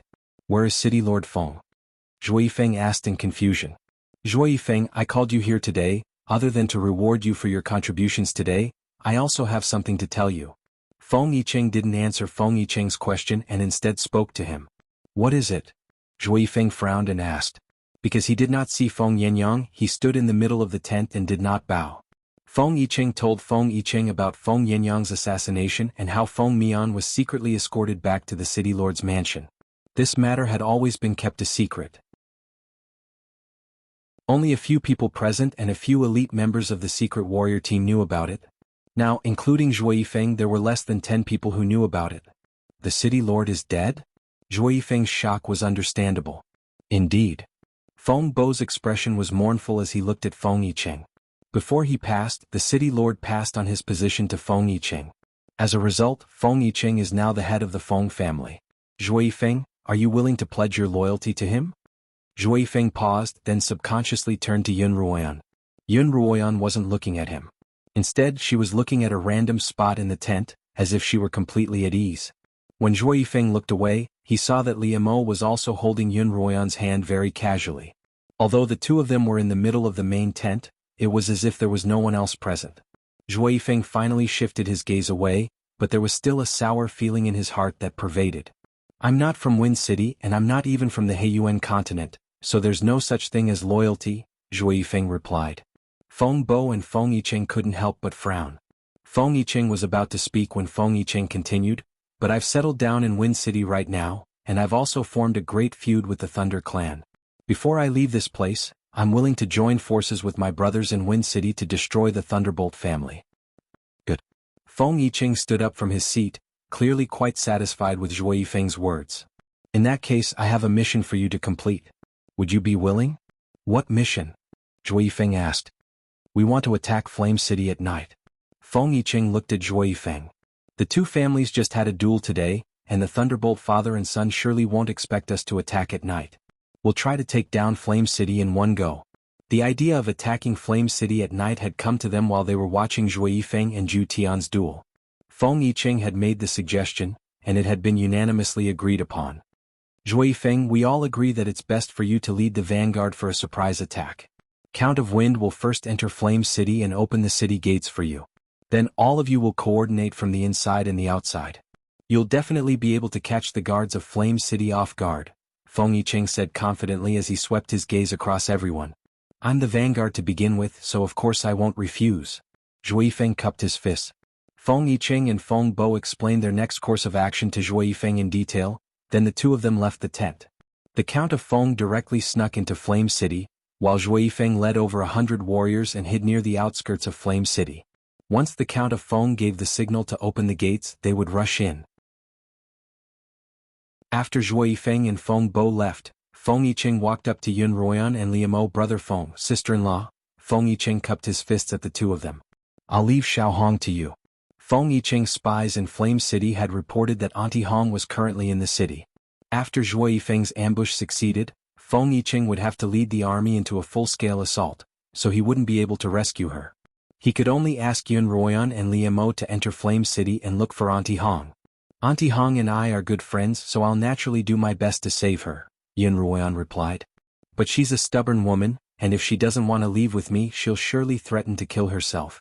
My bewitching powder isn't effective against her, so I'm afraid. The Thunderbolt father and son duo didn't know of Feng Yiqing's relationship with Auntie Hong, nor did they know that Feng Yiqing was now the city lord of Flame City. In that case, why had this father and son duo brought Auntie Hong all the way here? But no matter what their plan was, as long as Yun Ruoyan knew of it, she wouldn't just stand by and watch. Even without Feng Yiqing's request, even if she didn't have the confidence to rescue Auntie Hong, Yun Ruoyan would still go see her one last time. This is for you. Feng Yiqing took out a bottle and handed it to Yun Ruoyan. This is a secret medicine that I had uncle refine for me. It's extremely potent, and it can be used against cultivators at the peak of the sword realm. Alright, with this, we'll have a much better chance of bringing Auntie Hong back. Yun Ruoyan accepted the bottle and left with Liamo. Yin, I hope that you can stay here. I can save her by myself, Liamo suddenly said just as the two of them were about to leave the tent. Yun Ruoyan was no longer alone, and Liamo didn't want her to participate in such a dangerous mission. However, knowing Yun Ruoyan's personality, he didn't explicitly object. I'm really not that weak, Yun Ruoyan replied. Yun Ruoyan looked at Liamo. If you don't let me participate in something like this, I'll be anxious. Qingchen said that I have to be calm right now. My emotions can't fluctuate too much, or it'll be bad for the child. Yun Ruoyan took Liamo's large hand and placed it gently on her abdomen. Liamo's gaze landed on Yun Ruoyan's abdomen, and his eyes immediately filled with gentleness, but he still tried to maintain a stern expression. You're not allowed to fly on your own, and you're not allowed to fight with anyone else. You have to follow behind me at all times, Liamo instructed. Alright, I'll do as you say. Yun Ruoyan smiled. Your Highness, can we set off now? Liamo sighed helplessly and dotingly before encircling Yun Ruoyan in his arms. Sword light appeared beneath their feet as they flew toward the southern part of Flame City. As soon as they entered the barracks, the two of them had carefully studied the layout of several important cities in the vicinity of Thunderbolt City, including Flame City. The city lord's manor was located in the southern part of the city, and the two of them landed near it. Due to the war between the two cities, there were many hidden sentries stationed on top of the city walls. These sentries were guarded day and night, and the moment they discovered someone flying on a sword, they would send out a signal or launch a sneak attack. Almost every guard on the city walls was equipped with a flying sword that could be used to deal with a swordsman. If so many swords were to be used at once, the force of the attack would be considerable. After the two of them landed, they avoided the patrolling warriors and arrived outside the walls of the city lord's mansion. Yin, come up, Liamo called out to Yun Ruoyan. Yun Ruoyan lay on Liamo's back, and Liamo's hands created a suction force that allowed him to climb up the wall like a lizard. This scene reminded Yun Ruoyan of the time when she and Liamo had first met, when he had brought her to the Yuelu villa at night. At that time Yun Ruoyan had been quite dissatisfied with Liamo. But now the two of them were husband and wife and they were about to have a child together. Yun Ruoyan couldn't help tightening her grip on Liamo's shoulder. She whispered into his ear, if we can find out who's behind the Thunderbolt family, we'll be able to return to the Xuanhuan continent in peace. Once the Thunderbolt family is destroyed, the mastermind will surely show himself. At that time, we'll have the Feng family's support on the Xuanhuan continent, and Kongming Academy and the Li Kingdom's imperial family on the Xuanhuan continent.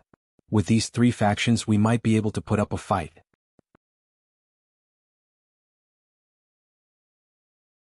Chapter 429. The two of them entered the manor and, following Feng Yiqing's tip, successfully found the prison cell. However, the cell was empty, and there was no sign of Auntie Hong. What's going on? Is there something wrong with Feng Yiqing's tip? Yun Ruoyan looked toward Liamo. If there was something wrong with the tip, then it was highly likely that a trap had been set up to capture them. We shouldn't stay here for long. Let's get out of here. Liamo immediately led Yun Ruoyan out of the cell. Instead of leaving, the two of them hid in a secluded corner of the manor. It shouldn't be a problem with the tip, and neither should the person who provided it, Yun Ruoyan said. If there really was a problem with the tip, then the two of them wouldn't have been able to leave that empty cell. Clearly there wasn't a trap here. Yes. Liemo agreed with Yun Ruoyan's thoughts. Perhaps the Thunderbolt father and son were too cautious. In order to prevent Miss Hong's location from being leaked, they moved her to a more secluded location. The Thunderbolt father and son are indeed cautious, Yun Ruoyan gritted her teeth. Although the City Lord's manor wasn't as large as Thunderbolt's, it was still a lot more unfamiliar to the two of them. Although Yun Ruoyan and Liemo knew the general layout of the manor, they didn't know much about the secret dungeons. Since Andy Hong had been moved to a more secluded location, it wouldn't be easy to find her in a short period of time. Don't get too excited. When Liemo saw Yun Ruoyan's anxious expression, he reminded her, there's no point in panicking. If Feng Bo and Feng Yicheng's ambush succeeds, Flame City will soon fall into our hands. By then the Thunderbolt father and son will surely flee, and all we need to do is keep an eye on them so that they don't harm or take Miss Hong away. Yes, you're right. Only after Liemo's reminder did Yun Ruoyan react. Let's head to the Thunderbolt father and son's quarters right now and keep an eye on them. Although the two of them didn't know where Thunderbolt and Thunderbolt's quarters were, they knew that it was the most heavily guarded one. After some observation, the two of them confirmed that the courtyard on the east side was where the Thunderbolt father and son lived. The courtyard wasn't big, but there were no less than 100 guards. There was a sentry every 5 steps, and there were even a few figures squatting on the roof. Even a fly couldn't get in. Furthermore, each of those guards had extraordinary cultivation, and Yun Ruoyan's bewitching potion might not be able to bewitch them. Like a lizard, Liemo and Yun Ruoyan climbed all the way into the inner courtyard and hid in a dark corner. Because there were many hidden and open sentries in the courtyard, the two of them did not dare to act rashly. After hiding in a corner for about an hour, Liemo saw one of the warriors guarding the door suddenly leave by himself with a nervous expression. Here's your chance. The two of them quietly followed behind the warrior, only to see him enter the latrine in the corner.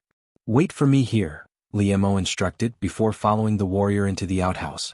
A short while later, Liemo walked out of the outhouse dressed in the Thunderbolt family's uniform. Liemo still had Yun Ruoyan wait in the corner as he walked into the inner courtyard alone. Yun Ruoyan waited by herself in the corner for about an hour before another warrior walked toward the outhouse, Liemo right behind him. Where did you get transferred from? Why do you look unfamiliar? The warrior turned around and asked when he noticed Liemo's presence. As soon as he spoke, an ice sword shot out from Liemo's hand and pierced through his neck.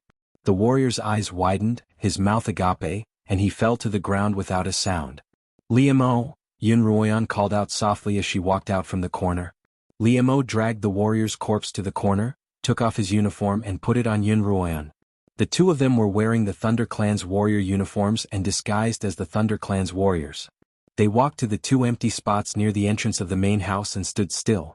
If a battle were to break out, the two of them could follow the Thunderbolt father and son and wait for an opportunity to strike. The lights in the inner courtyard were still lit, and after a short while, Thunderbolt called for someone from the inner courtyard. The warrior opposite Yun Ruoyan responded. Go and invite the junior city lord over. Thunderbolt Baishan's voice rang out from within the room, and the warrior left after receiving the order. Not long after, the warrior led Thunderbolt Badian into the inner courtyard and toward the door. Both Yun Ruoyan and Liemo retracted their auras and took a stealthy step back, allowing the shadows under the eaves to cover most of their figures. Thunderbolt Baishan's footsteps were so hurried that he didn't notice that Yun Ruoyan and Liemo, the 2 men he wanted to kill even in his dreams, were right in front of him. Father. Thunderbolt Badian didn't enter the room immediately. Instead he called out respectfully from the door. Come in. Thunderbolt Badian pushed open the door and entered, and the sounds of the father-son duo's conversation could be heard. Yun Ruoyan and Liemo took another step back, bringing themselves even closer to the door and window. At the same time, they infused spiritual energy into their ears to amplify their hearing so that they could overhear the conversation between the Thunderbolt father and son. There were many sentry posts in the courtyard, but because there were so many of them, everyone was more relaxed. Occasionally, someone would take a few steps to the left and right, so Yun Ruoyan and Liemo's little movements didn't seem like much to the other warriors. Come with me to meet the first elder tonight. Yun Ruoyan and Liemo could clearly hear the conversation between the Thunderbolt father and son. Yes, father, Thunderbolt Badian replied. Then a strange sound that sounded like a spell was being cast could be heard, followed by Thunderbolt Bashan's respectful voice. Thunderbolt Badian greets the first elder on behalf of Thunderbolt Badian. Yes, you may rise. An old, dignified voice rang out. Although this was the first time Xuanhuan and Liemo had heard this voice, they both felt their hearts skip a beat. This was the person behind Thunderbolt Badian, the first elder of the Silver Dragon clan. Thunderbolt Badian had actually brought the sky-turning mirror with him at all times. Xuanhuan and Liemo couldn't help but think back to that day in the Thunderbolt Manor, when Thunderbolt Badian had used the mirror against them. The combination of his lightning-attracting technique and the sky-turning mirror was truly formidable. The two of them, as well as Zhui Yifeng, had almost been killed by it. That day, Thunderbolt Badian had suddenly retracted his lightning-attracting technique at a critical moment. Xuanhuan and the others had thought that the sky-turning mirror had consumed too much spiritual energy, but in reality, the first elder had ordered Thunderbolt Badian not to harm Xuanhuan and Liemo. Now that Thunderbolt Badian was facing the sky-turning mirror again, Xuanhuan and Liemo couldn't help but worry. If Thunderbolt Badian were to use the mirror again, the Wind Warriors would be more than enough to deal with him. You still haven't caught Xuanhuan and Liemo? The Great Elder's voice grew harsher and harsher. It's been more than a year since they came to the Nether Abyss continent, and you still haven't caught them? There are only 7 families on the Nether Abyss continent, and the territory is very small. How disappointing that you can't even catch the 2 of them. Please punish me, First Elder, Thunderbolt Badian said fearfully to the sky-turning mirror on the table in front of him. You deserve to be punished. As the Silver Dragon Elder spoke, a beam of light shot out from the sky-turning mirror and struck Thunderbolt. Although Thunderbolt's body was protected by a layer of spiritual energy, he was still forced back a few steps and spat out a mouthful of blood. First Elder, please calm down. Thunderbolt Badian hurriedly pleaded on his father's behalf. Xuanhuan and Liemo are truly extraordinary. Ever since they arrived on the continent, their cultivations have improved by leaps and bounds. Even the cultivation bases of the people who had come with them had already reached the Great Perfection realm at this moment. Not only have they grown much stronger, but they also have the protection of the Feng family. It won't be an easy task to capture them. So? Is this your excuse for not being able to complete the task? The Great Elder said in a deep voice. Thunderbolt Badian still wanted to argue, but Thunderbolt stopped him. Thunderbolt bowed. It's my fault for failing to complete the mission, but the battle is imminent. Please, First Elder, leave the punishment for another day so that I can preserve my strength for the upcoming battle. All right, I'll remember this punishment, the First Elder said sternly. I'll give you 2 one last chance. Capture Xuanhuan and Liemo before the battle ends. Otherwise, the 2 of you, as well as the entire Thunderbolt family, will cease to exist in this world. The First Elder's words made Thunderbolt and Thunderbolt even more nervous. Thunderbolt knelt down once more and kowtowed to the First Elder's figure in the sky-turning mirror. As you command, First Elder. Thunderbolt Badian hurriedly followed suit. Neither father nor son dared to speak carelessly, but their expressions showed that they had something to say. Is there anything else to report? The Silver Dragon Elder asked impatiently. There are many matters on the Extreme Abyss continent that require my attention, and I don't have much time to waste on you. If there's anything, report it as soon as possible. Yes, Elder, Thunderbolt replied. If I may be so bold as to request permission from the First Elder to use the sky-turning mirror in the upcoming battle. With the Lai family's help, the Feng family's strength has greatly increased. In the past few battles, we haven't been able to gain any advantage. With the help of the sky-turning mirror, we'll surely be able to defeat the Feng family and capture Xuanhuan and Liemo. Xuanhuan and Liemo glanced at each other. Only now did they realize that the First Elder's permission was required to use the sky-turning mirror. It was no wonder why he rarely used such a powerful spiritual weapon. Xuanhuan and Liemo both pricked up their ears as they waited for the First Elder's reply. Yes, the First Elder replied. However, it can only be used for defense, not combat. First Elder, Thunderbolt Badian interjected. May I know why it can only be used for defense and not combat? The sky-turning mirror is so powerful that the Feng family won't be able to withstand it in battle. Once we defeat the Feng family, there'll be no place for Xuanhuan and Liemo on the continent, and capturing them will be as easy as flipping a hand. Even if you don't know the reason, don't you, Thunderbolt? The First Elder asked. Thunderbolt looked somewhat confused. I truly don't know the reason. Please enlighten me, First Elder.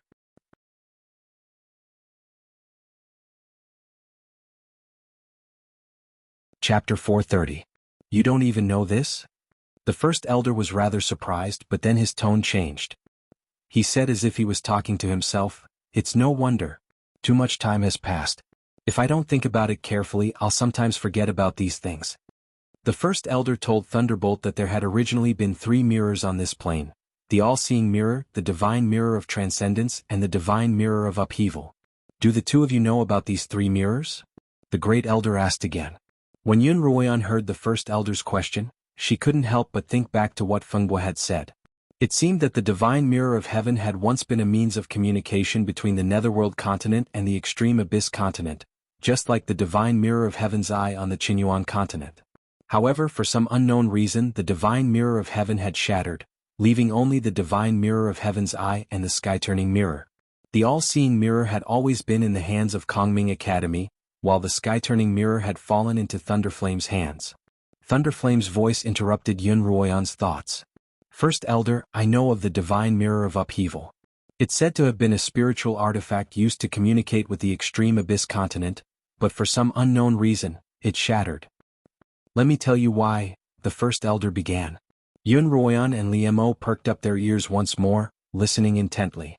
1,000 years ago, the demonic dragons had fought the silver dragons. The silver dragons had used all 3 mirrors to fight the demonic dragons. Although they had defeated the demonic dragons, the divine mirror of upheaval had shattered during the battle, and the sky-turning mirror had lost nearly 1,000 years of its life. As a result, the sky-turning mirror and the all-seeing mirror had survived the battle, but they couldn't withstand any more intense battles, or there was a chance that they would shatter.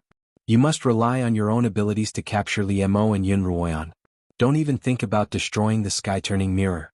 If it's damaged, you won't be able to escape the death penalty. Only then did Yun Ruoyan and Liemo relax. This subordinate obeys, cough cough cough. Thunderflame's body was on the ground and he couldn't help but cough. His back was trembling non-stop, making him look extremely pitiful. Just now, the Silver Dragon First Elder had suddenly flown into a rage and inflicted a rather heavy punishment on Thunderflame, directly causing him to suffer internal injuries. "Thunderflame, although you've failed many times, you've done your best." The Great Elder then comforted him. "I will give you a bottle of holy water for the sake of your many years of service. Take good care of your wounds and do your job well." "Thank you, Great Elder." Thunderflame and Thunderbolt Bashan's voices trembled with excitement when they heard those words. Holy water? What holy water? It could bring the dead back to life. This was the first time that Yun Ruoyan and Liemo had heard of such an item, and from the Pai father and son's tone, it was likely no ordinary item. In this world, there were countless treasures of heaven and earth, all kinds of spiritual items and elixirs that could improve one's cultivation, but holy water that could bring the dead back to life was unheard of. "Last time my son's life was hanging by a thread, and it was only thanks to the Great Elder's holy water that he was able to come back to life. Now that the Grand Elder has generously gifted us again, the Thunderbolt father and son will definitely repay the Grand Elder's kindness with their lives." Thunderflame received the holy water from the Grand Elder through the heaven-flipping mirror and said with gratitude. The Silver Dragon First Elder was very satisfied with Thunderflame's response. His previously stern voice had calmed down, and he was suddenly interested in having a few more words with the Pai father and son. "Do you know what this holy water is?" the Silver Dragon First Elder asked. "No," Thunderflame and Pai Badian replied simultaneously. "Alright, I'll tell you the origins of this item today. However, this is also a secret of the Silver Dragon clan, so you must keep it a secret," the Silver Dragon First Elder instructed. "My father and I will definitely protect the Great Elder's secret with our lives. This holy water is a spiritual medicine refined from the blood of demonic dragons," the Silver Dragon First Elder began. The Great Elder said, "You should know that the demonic dragon clan has a very strong self-healing ability. It is very difficult to kill them completely. Back then, our Silver Dragon clan specially researched how to exterminate the Demon Dragon clan more thoroughly, so we secretly captured some Demon Dragon clansmen to do experiments. In the experiments conducted by the Silver Dragon clan, they had discovered how to destroy the demonic dragon clan. At the same time, they had also discovered a mysterious substance in the demonic dragon clan's bloodline. This substance had an extremely powerful regenerative ability. After a long period of effort, the Silver Dragons finally succeeded in extracting this mysterious substance from the demonic dragon's blood. Because of its miraculous effects, they named it holy water. That's where the holy water came from," the Silver Dragon First Elder began. Now that the demonic dragons have been exterminated, we no longer have the raw materials to refine them. As a result, the amount of holy water that we have is extremely precious. When Xuanhuan heard this, she couldn't help but feel both shocked and sorrowful. The demonic dragons had actually been used as pill refining material by the silver dragons. If the demonic dragon's soul were to learn of this, it would surely be even more resentful than before. Just as Thunderflame and Pai Badian were about to express their gratitude again, the Silver Dragon First Elder continued, "However, 100 years ago, we discovered something that can replace the demonic dragons as raw materials." "What is it?" Although Thunderflame knew that this was a top secret, he still couldn't help but ask. As subordinates of the Silver Dragon First Elder, they were able to bask in the light of the holy water. Naturally, they were especially concerned about this matter. "It's a human with the demonic dragon bloodline," the Silver Dragon First Elder replied. "Are you referring to Xuanhuan?" Thunderflame asked, immediately realizing what Xuanhuan meant. Outside the room, Xuanhuan and Liemo held their breaths, trying to suppress their shock and focus on the Silver Dragon First Elder's answer. Xuanhuan might be the last bearer of the demonic dragon bloodline on the Xuanhuan continent, the Silver Dragon First Elder began. 100 years ago, the Silver Dragon First Elder had discovered that the demonic dragons had left themselves a way out. Before the Silver Dragon First Elder was exterminated, the Silver Dragon First Elder had discovered that the demonic dragons had left behind a way out for themselves. The Silver Dragon First Elder naturally thought that these bearers of the demonic dragon bloodline might be able to replace the demonic dragons as raw materials for the holy water. As a result, they captured a human with the demonic dragon bloodline and experimented on it, discovering that the human's body did indeed contain the same mysterious substance. Compared to the demonic dragon race, the bearers of the demonic dragon bloodline had much less of the substance, but it was surprisingly pure. The holy water refined from their blood not only possessed a strong regenerative ability, but could even bring the dead back to life. "First Elder, was the holy water that saved me made from the blood of the bearers of the demonic dragon bloodline?" Thunderflame asked. "Didn't you say that the holy water had a regenerative ability? Why didn't my arm regenerate?" Thunderflame had once seen Xuanhuan use the regenerative ability in front of him. If the holy water really did have such a regenerative ability, why hadn't his arm regenerated? "Although you were gravely injured that day, you still had a breath left in you," the First Elder continued. "That's why I gave you a low-grade holy water that doesn't have a regenerative ability." Even though it was low-grade, the fact that it had been able to pull Thunderflame back from the jaws of death showed just how miraculous its effects were. "So all these years, you've had me capture bearers of the demonic dragon bloodline in order to refine the holy water?" Thunderflame asked. Over the years he had captured more than a dozen bearers of the demonic dragon bloodline, and Xuanhuan's father, Longyin, was the last one he had captured. "That's right," the First Elder replied. "On the one hand, it was also to completely destroy the demonic dragon bloodline on the Xuanhuan continent, preventing them from making a comeback. I thought that Longyin was the last bearer of the demonic dragon bloodline, but I didn't expect him to have a daughter, Xuanhuan." When Xuanhuan suddenly heard the First Elder mention Longyin, she couldn't help but feel nervous. Then, as if to himself, she heard the First Elder murmur, "Longyin is very lonely, and it's time for his daughter to reunite with him." Indeed, her father wasn't dead. Xuanhuan's heart skipped a beat, and her hand tightened. It was Liemo looking at Limeau's expression. Xuanhuan steadied herself and continued to listen. "Based on what you've told me, Xuanhuan's demonic dragon bloodline is even purer than her father's, and her blood is undoubtedly an excellent ingredient for refining the holy water. If you can capture Xuanhuan, I'll bestow upon you a bottle of holy water that can bring you back to life." The Thunderflame father and son were overjoyed, and they thanked the First Elder profusely. "I'll be waiting for the good news you've been waiting for," the First Elder said. "Farewell, First Elder." The Thunderflame father and son's voices rang out once more. Liemo tugged at Xuanhuan's arm, motioning for her to return to her original position, lest Thunderflame Badian find out what she was up to. Xuanhuan walked out of the shadows and stood there, deep in thought. She had always thought that the First Elder of the Silver Dragon clan was trying to capture her only to prevent her from reviving the demonic dragon bloodline, but the First Elder hadn't mentioned a single word about reviving the demonic dragon bloodline. Instead, he only saw her as a potential ingredient. To Xuanhuan, the greatest reward of the night was the confirmation that her father wasn't dead, and that he was in the hands of the First Elder.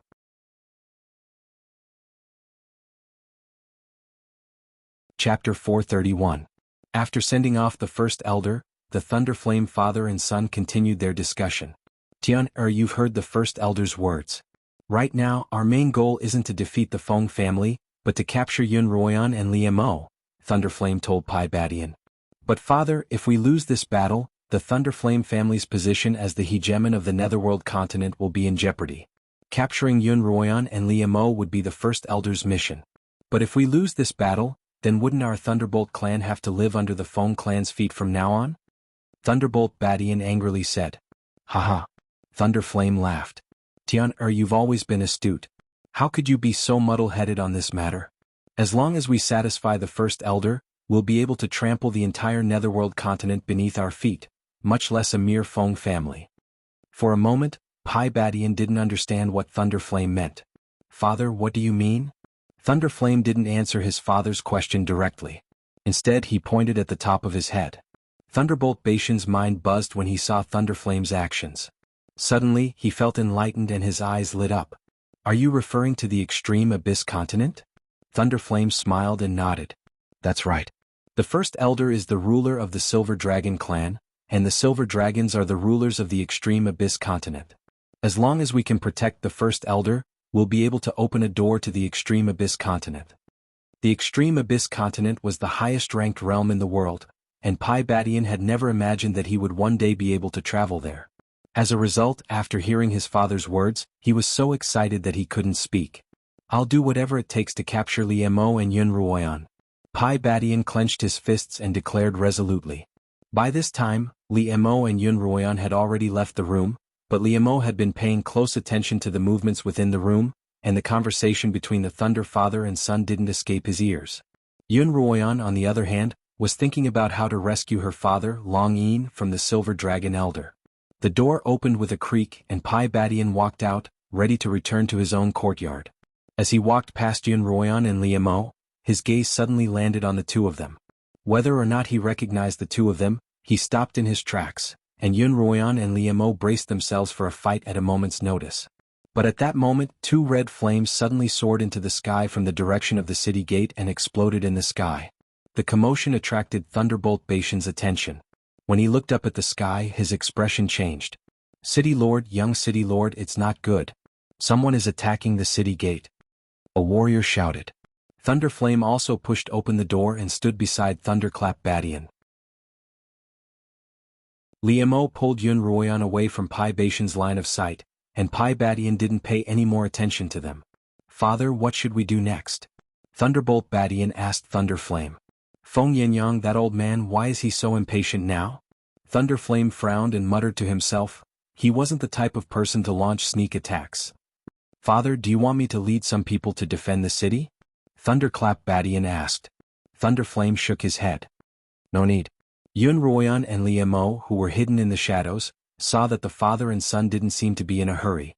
Thunderflame whispered something into Thunderclap Bashan's ear, and Thunderclap Badian nodded as he listened. After Thunderflame finished, Thunderclap Badian turned to the warrior beside him. Bring that girl from the performing troupe. We're preparing to leave Flamehaven. To the Thunderclap family, Flamehaven was nothing more than a small town, and they didn't care much for it. However, fleeing in the face of danger wasn't the Thunderclap father and son style. Yunruoyan and Liemo were even more puzzled. They were almost certain that something was amiss. Mistress. Xiaoqiu's voice rang out in Yunruoyan's mind. Liemo wants me to tell you that while the Thunderclap father and son are fleeing, he'll bring you to the city gates to rendezvous with Feng Yicheng and the others. Yunruoyan looked at Liemo, who nodded at her. Yunruoyan still couldn't communicate with Liemo telepathically, so whenever it was inconvenient for her to speak, Xiaoqiu would act as a mouthpiece.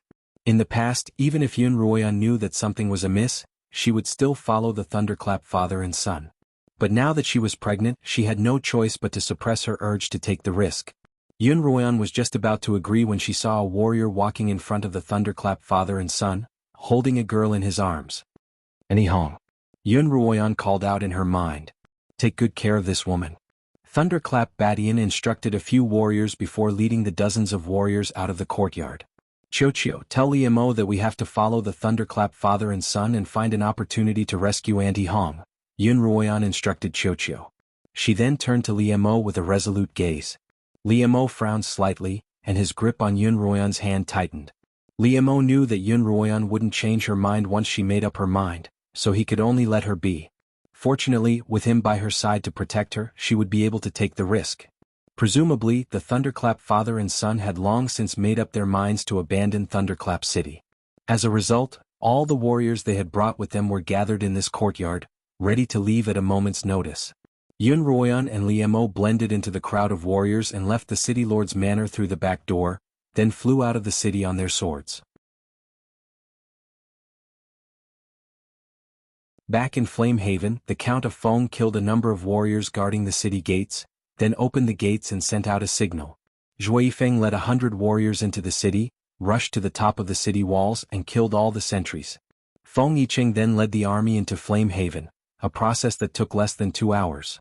The warriors of the Feng family only encountered some resistance when they entered the city, but once they passed through the gates, it was as if they had entered an uninhabited land. The only ones guarding the city are a pair of warriors. The Thunderclap father and son didn't bring their army with them. Feng Yiqing saw that there were no warriors on the streets, only commoners with their doors closed. He could not help but say, "What the hell is going on?" After Feng Yiqing broke through the city gates with the vanguard, he went to the city lord's mansion alone. However, he quickly discovered that the main character of the mansion had already left.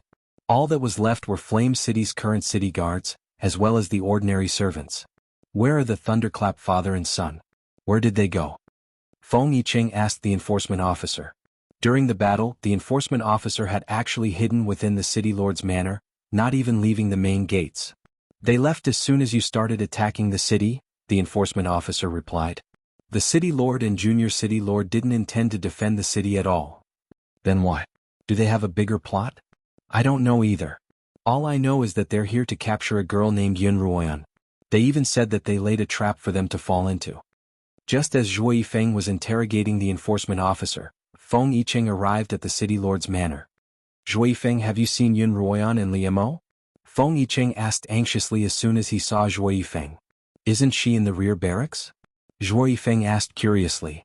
No, I had her and Liemo enter the manor to rescue Miss Hong. While you and Feng Bo were on the move, they also began to move. What, didn't you see the two of them? Zhuo Yifeng glanced at the enforcement officer under his foot. What did you say the Thunderclap father and son were here for? They're here to capture a girl named Yun Ruoyan and a man named Emo, the enforcement officer replied, his face contorted. Not good, Feng Bo replied. It seems that this is a trap set by the Thunderclap father and son to lure Liemo and Yun Ruoyan out. Now that Yun Ruoyan is pregnant, she might be in danger if she falls into a trap. What did you say? Zhuo Yifeng turned to Feng Bo. You're saying that Ruoyan is pregnant. Only a few people knew of Yun Ruoyan's pregnancy. Feng Yiqing had learned of it from Feng Bo, but Zhuo Yifeng hadn't been told. Damn it, Zhuo Yifeng cursed, his heart filled with worry and anxiety. There's no time to lose. Let's hurry up and chase after them. If we encounter any danger, we'll be able to save them. Feng Bo leaped onto his sword, and Zhuo Yifeng followed suit. I'll go as well. Feng Yiqing followed the two of them on his sword. The two of them didn't know in which direction the Thunderclap father and son had left, but there were only 2 towns closest to Blazing City. One was Qing City and the other was Cliff City. One was in the east and the other was in the west. After some discussion, Feng Bo and Feng Yiqing would go to Cliff City, which was closer, while Feng Yiqing would go to Qing City, which was further away. If they didn't find anyone at their destination, they would head off in another direction. Yun Ruoyan and Liemo mingled with the Thunderclap family's warriors. Originally, they were headed toward Qing City, but just as they were about to arrive, they suddenly changed direction. Liemo, where are the Thunderclap father and son headed? Yun Ruoyan asked Liemo. Liemo looked around him. There were dozens of peak swordsmen as well as Thunderclap and Thunderclap Badian. It would be nearly impossible to rescue Miss Hong from the hands of the two of them. Fortunately, Liemo had already released Emo, to inform Yun Ruoyan. I wonder what they're up to, Liemo said. Let's not act rashly. Let's wait for Fengbo and the others to arrive. As the two of them spoke, they arrived at a mountain valley. The sky was already completely bright, and because all the warriors were wearing masks to protect them from the wind, they didn't have to worry about being recognized. Could it be that there's a secret base of the Thunder clan in this desolate place? Just as Yun Ruoyan was puzzled, the Thunderclap father and son suddenly descended from the sky.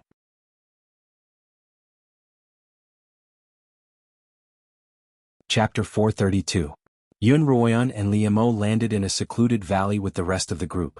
As soon as they landed, the two of them immediately sensed that something was wrong.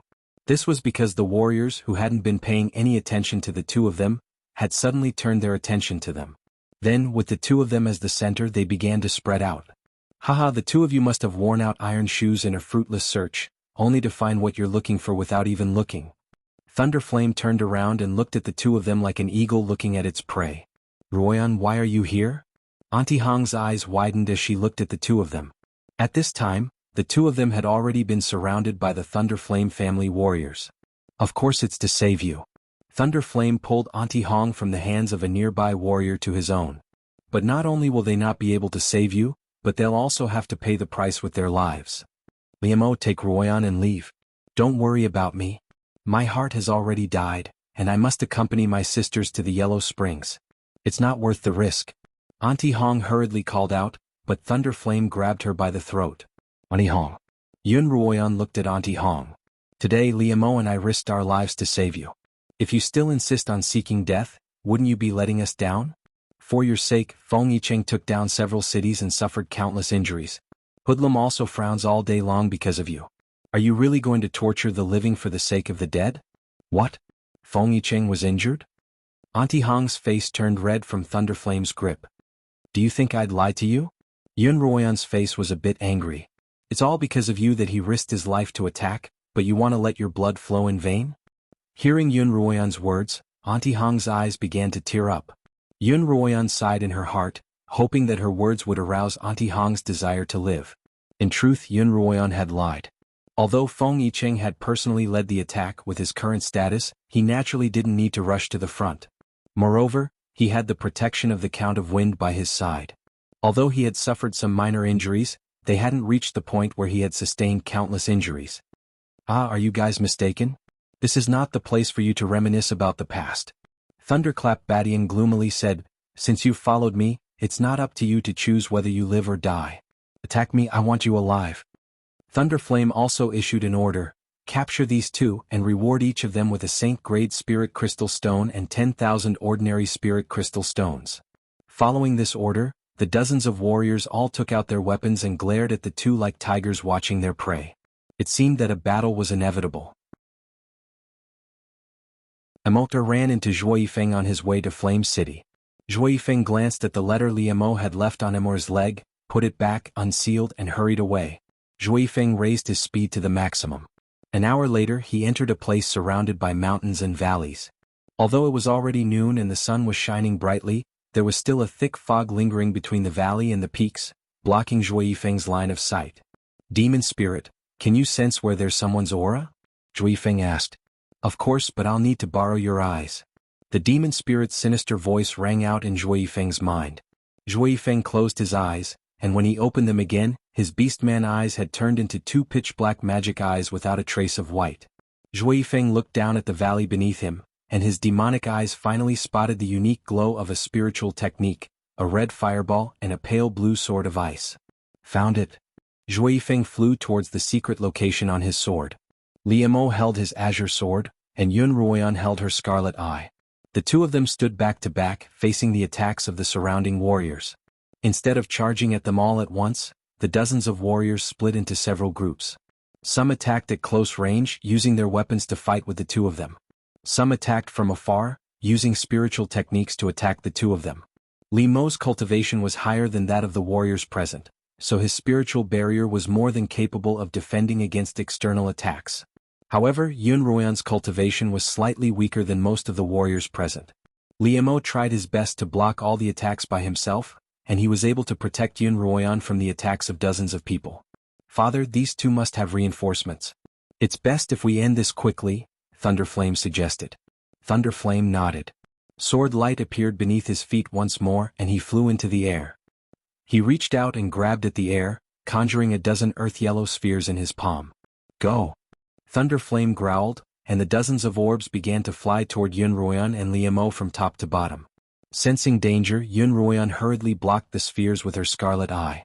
These were balls of earth elemental energy condensed by Thunderflame, and their power was not to be underestimated. After Yun Ruoyan managed to deflect 7 or 8 of them, The skin between her thumb and forefinger split open, and the remaining 7 or 8 struck her and Liemo instead. When the orb struck Liemo's body, the barrier of spiritual energy around him trembled violently, but when it struck Yun Ruoyan's body, it shattered the barrier. Yun Ruoyan cried out in pain. Fresh blood flowed from her forehead. A round ball had struck her forehead. Liemo's heart ached. "It's fine," Yun Ruoyan replied. As she spoke, the wound on her forehead began to repair itself. Tiny black scales drilled out of her wound and covered it, stopping the bleeding. Then the scales slowly turned back into normal skin, and the wound on Yun Ruoyan's forehead completely disappeared. The skin on her forehead was as smooth as new, and it was impossible to tell that she had been injured. As the focus of everyone's attention, Yun Ruoyan was able to witness this bizarre scene. Thunderflame and Thunderflame knew that this was the effect of Yun Ruoyan's demonic dragon bloodline, and their eyes shone with greed as they recalled the first elder's words. If they captured Yun Ruoyan, they would be able to exchange her for a bottle of high-grade holy water that could revive the dead. Having a bottle of holy water would be equivalent to having an extra life. How could Thunderflame and Yun Ruoyan not be tempted? In Thunderflame's eyes, Yun Ruoyan was worth as much as a bottle of holy water. Liemo raised his head and met Thunderflame's greedy gaze. He could tell what he was thinking at a glance. In Liemo's eyes, anyone who dared to harm Yun Ruoyan could only be punished with one word: kill without mercy. Even if he couldn't kill them, he would make them pay the price. Liemo fired a volley of ice arrows at the surrounding warriors, forcing them to retreat. Then he swung his sword in the direction of the Thunderflame sect, using all of his cultivation in this strike. Thunderflame didn't dodge. When the Cyan Light Sword chi hit his body, a layer of spirit power rose from his body to block the sword chi's attack. But what surprised Thunderflame was that the sword chi caused the layer of spirit power on the surface of his body to shake violently. Liemo swung his sword at Thunderflame again. This time, Thunderflame didn't dare to be careless. He pushed his hands forward, forming an earth element barrier in front of him. When the sword chi struck the barrier, it vibrated violently. The barrier disintegrated under the force of the attack, and the sword chi dissipated as well. "Liemo," Thunderflame murmured. "He's already at the peak of a second-rank peak blade master. If we don't capture him soon, he'll probably be no match for Liemo by the time he breaks through to third rank. What are you waiting for? Continue attacking," Thunderflame ordered, and the warriors began a new round of attacks. This round of attacks was even more ferocious than before. Thunderflame would occasionally shoot a few arrows from above, and Yun Ruoyan and Liemo were having a hard time dealing with them. Liemo spread his spiritual barrier over Yun Ruoyan's body. This way the barrier's range of protection increased, but it became less resilient. Large amounts of spiritual energy caused the barrier to vibrate incessantly, and it looked like it was about to shatter. Naturally, Thunderbolt Badian also noticed that the two's spirit energy membrane was becoming weaker, and he shouted, "Everyone, let's attack together and shatter their spirit energy membrane. Let's see how they can resist." The warriors gathered their spiritual energy and attacked the duo with all sorts of techniques. Naturally, Liemo and Yun Ruoyan weren't going to just sit there and wait for death. They used their techniques to kill quite a few enemies, but they were ultimately outnumbered. Coupled with the occasional attacks from Thunderflame and Thunderclap, the spiritual barrier around their bodies finally shattered. The instant the spiritual energy membrane shattered, Thunderbolt Badian and Thunderflame couldn't help but laugh heartily. "I'd planned to set up a trap for the two of you, but it looks like there's no need for that anymore," Thunderflame commented. "That's right, Father. It looks like we've overestimated these two," Thunderflame added. He turned to the remaining 20 to 30 warriors and ordered, "Capture the two of them as long as they're still breathing. If you capture them, you'll be rewarded with 2 sage spirit crystals and 20,000 regular spirit crystals," Thunderflame added. As soon as Thunderflame finished speaking, the warriors charged forward. For long-range attacks, they would have to rely on external spiritual techniques. For close-range attacks, they would have to resort to physical combat. "Liemo!" Yun Ruoyan called out to Liemo as she looked at the 20 or so warriors charging toward her. Yun Ruoyan's voice was calm, without the slightest hint of fear. However, Liemo still tried to comfort her. Don't be afraid. With me here, no one will be able to hurt you." Yun Ruoyan was just about to say that she wasn't afraid. A blinding white light emanated from Liemo's body. Yun Ruoyan couldn't help but turn to look at Liemo. Close your eyes. Don't hurt them." Yun Ruoyan was the closest to Liemo, and she wasn't on guard. As soon as she looked at Liemo, the blinding white light hurt her eyes. What a strong light. What kind of technique is this? It doesn't look like a technique, but more like a powerful spiritual weapon. What kind of spiritual weapon could emit such a blinding light? The warriors all shielded their eyes with their hands. Xuanhuan hurriedly closed her eyes, but she quickly endured the pain and opened them again. Through the blinding light, Xuanhuan saw a scene that was both familiar and strange to her. Amidst the blinding light, Liemo was undergoing a metamorphosis. His ink-black hair was slowly turning silver, and his ink-black robes were also turning silver.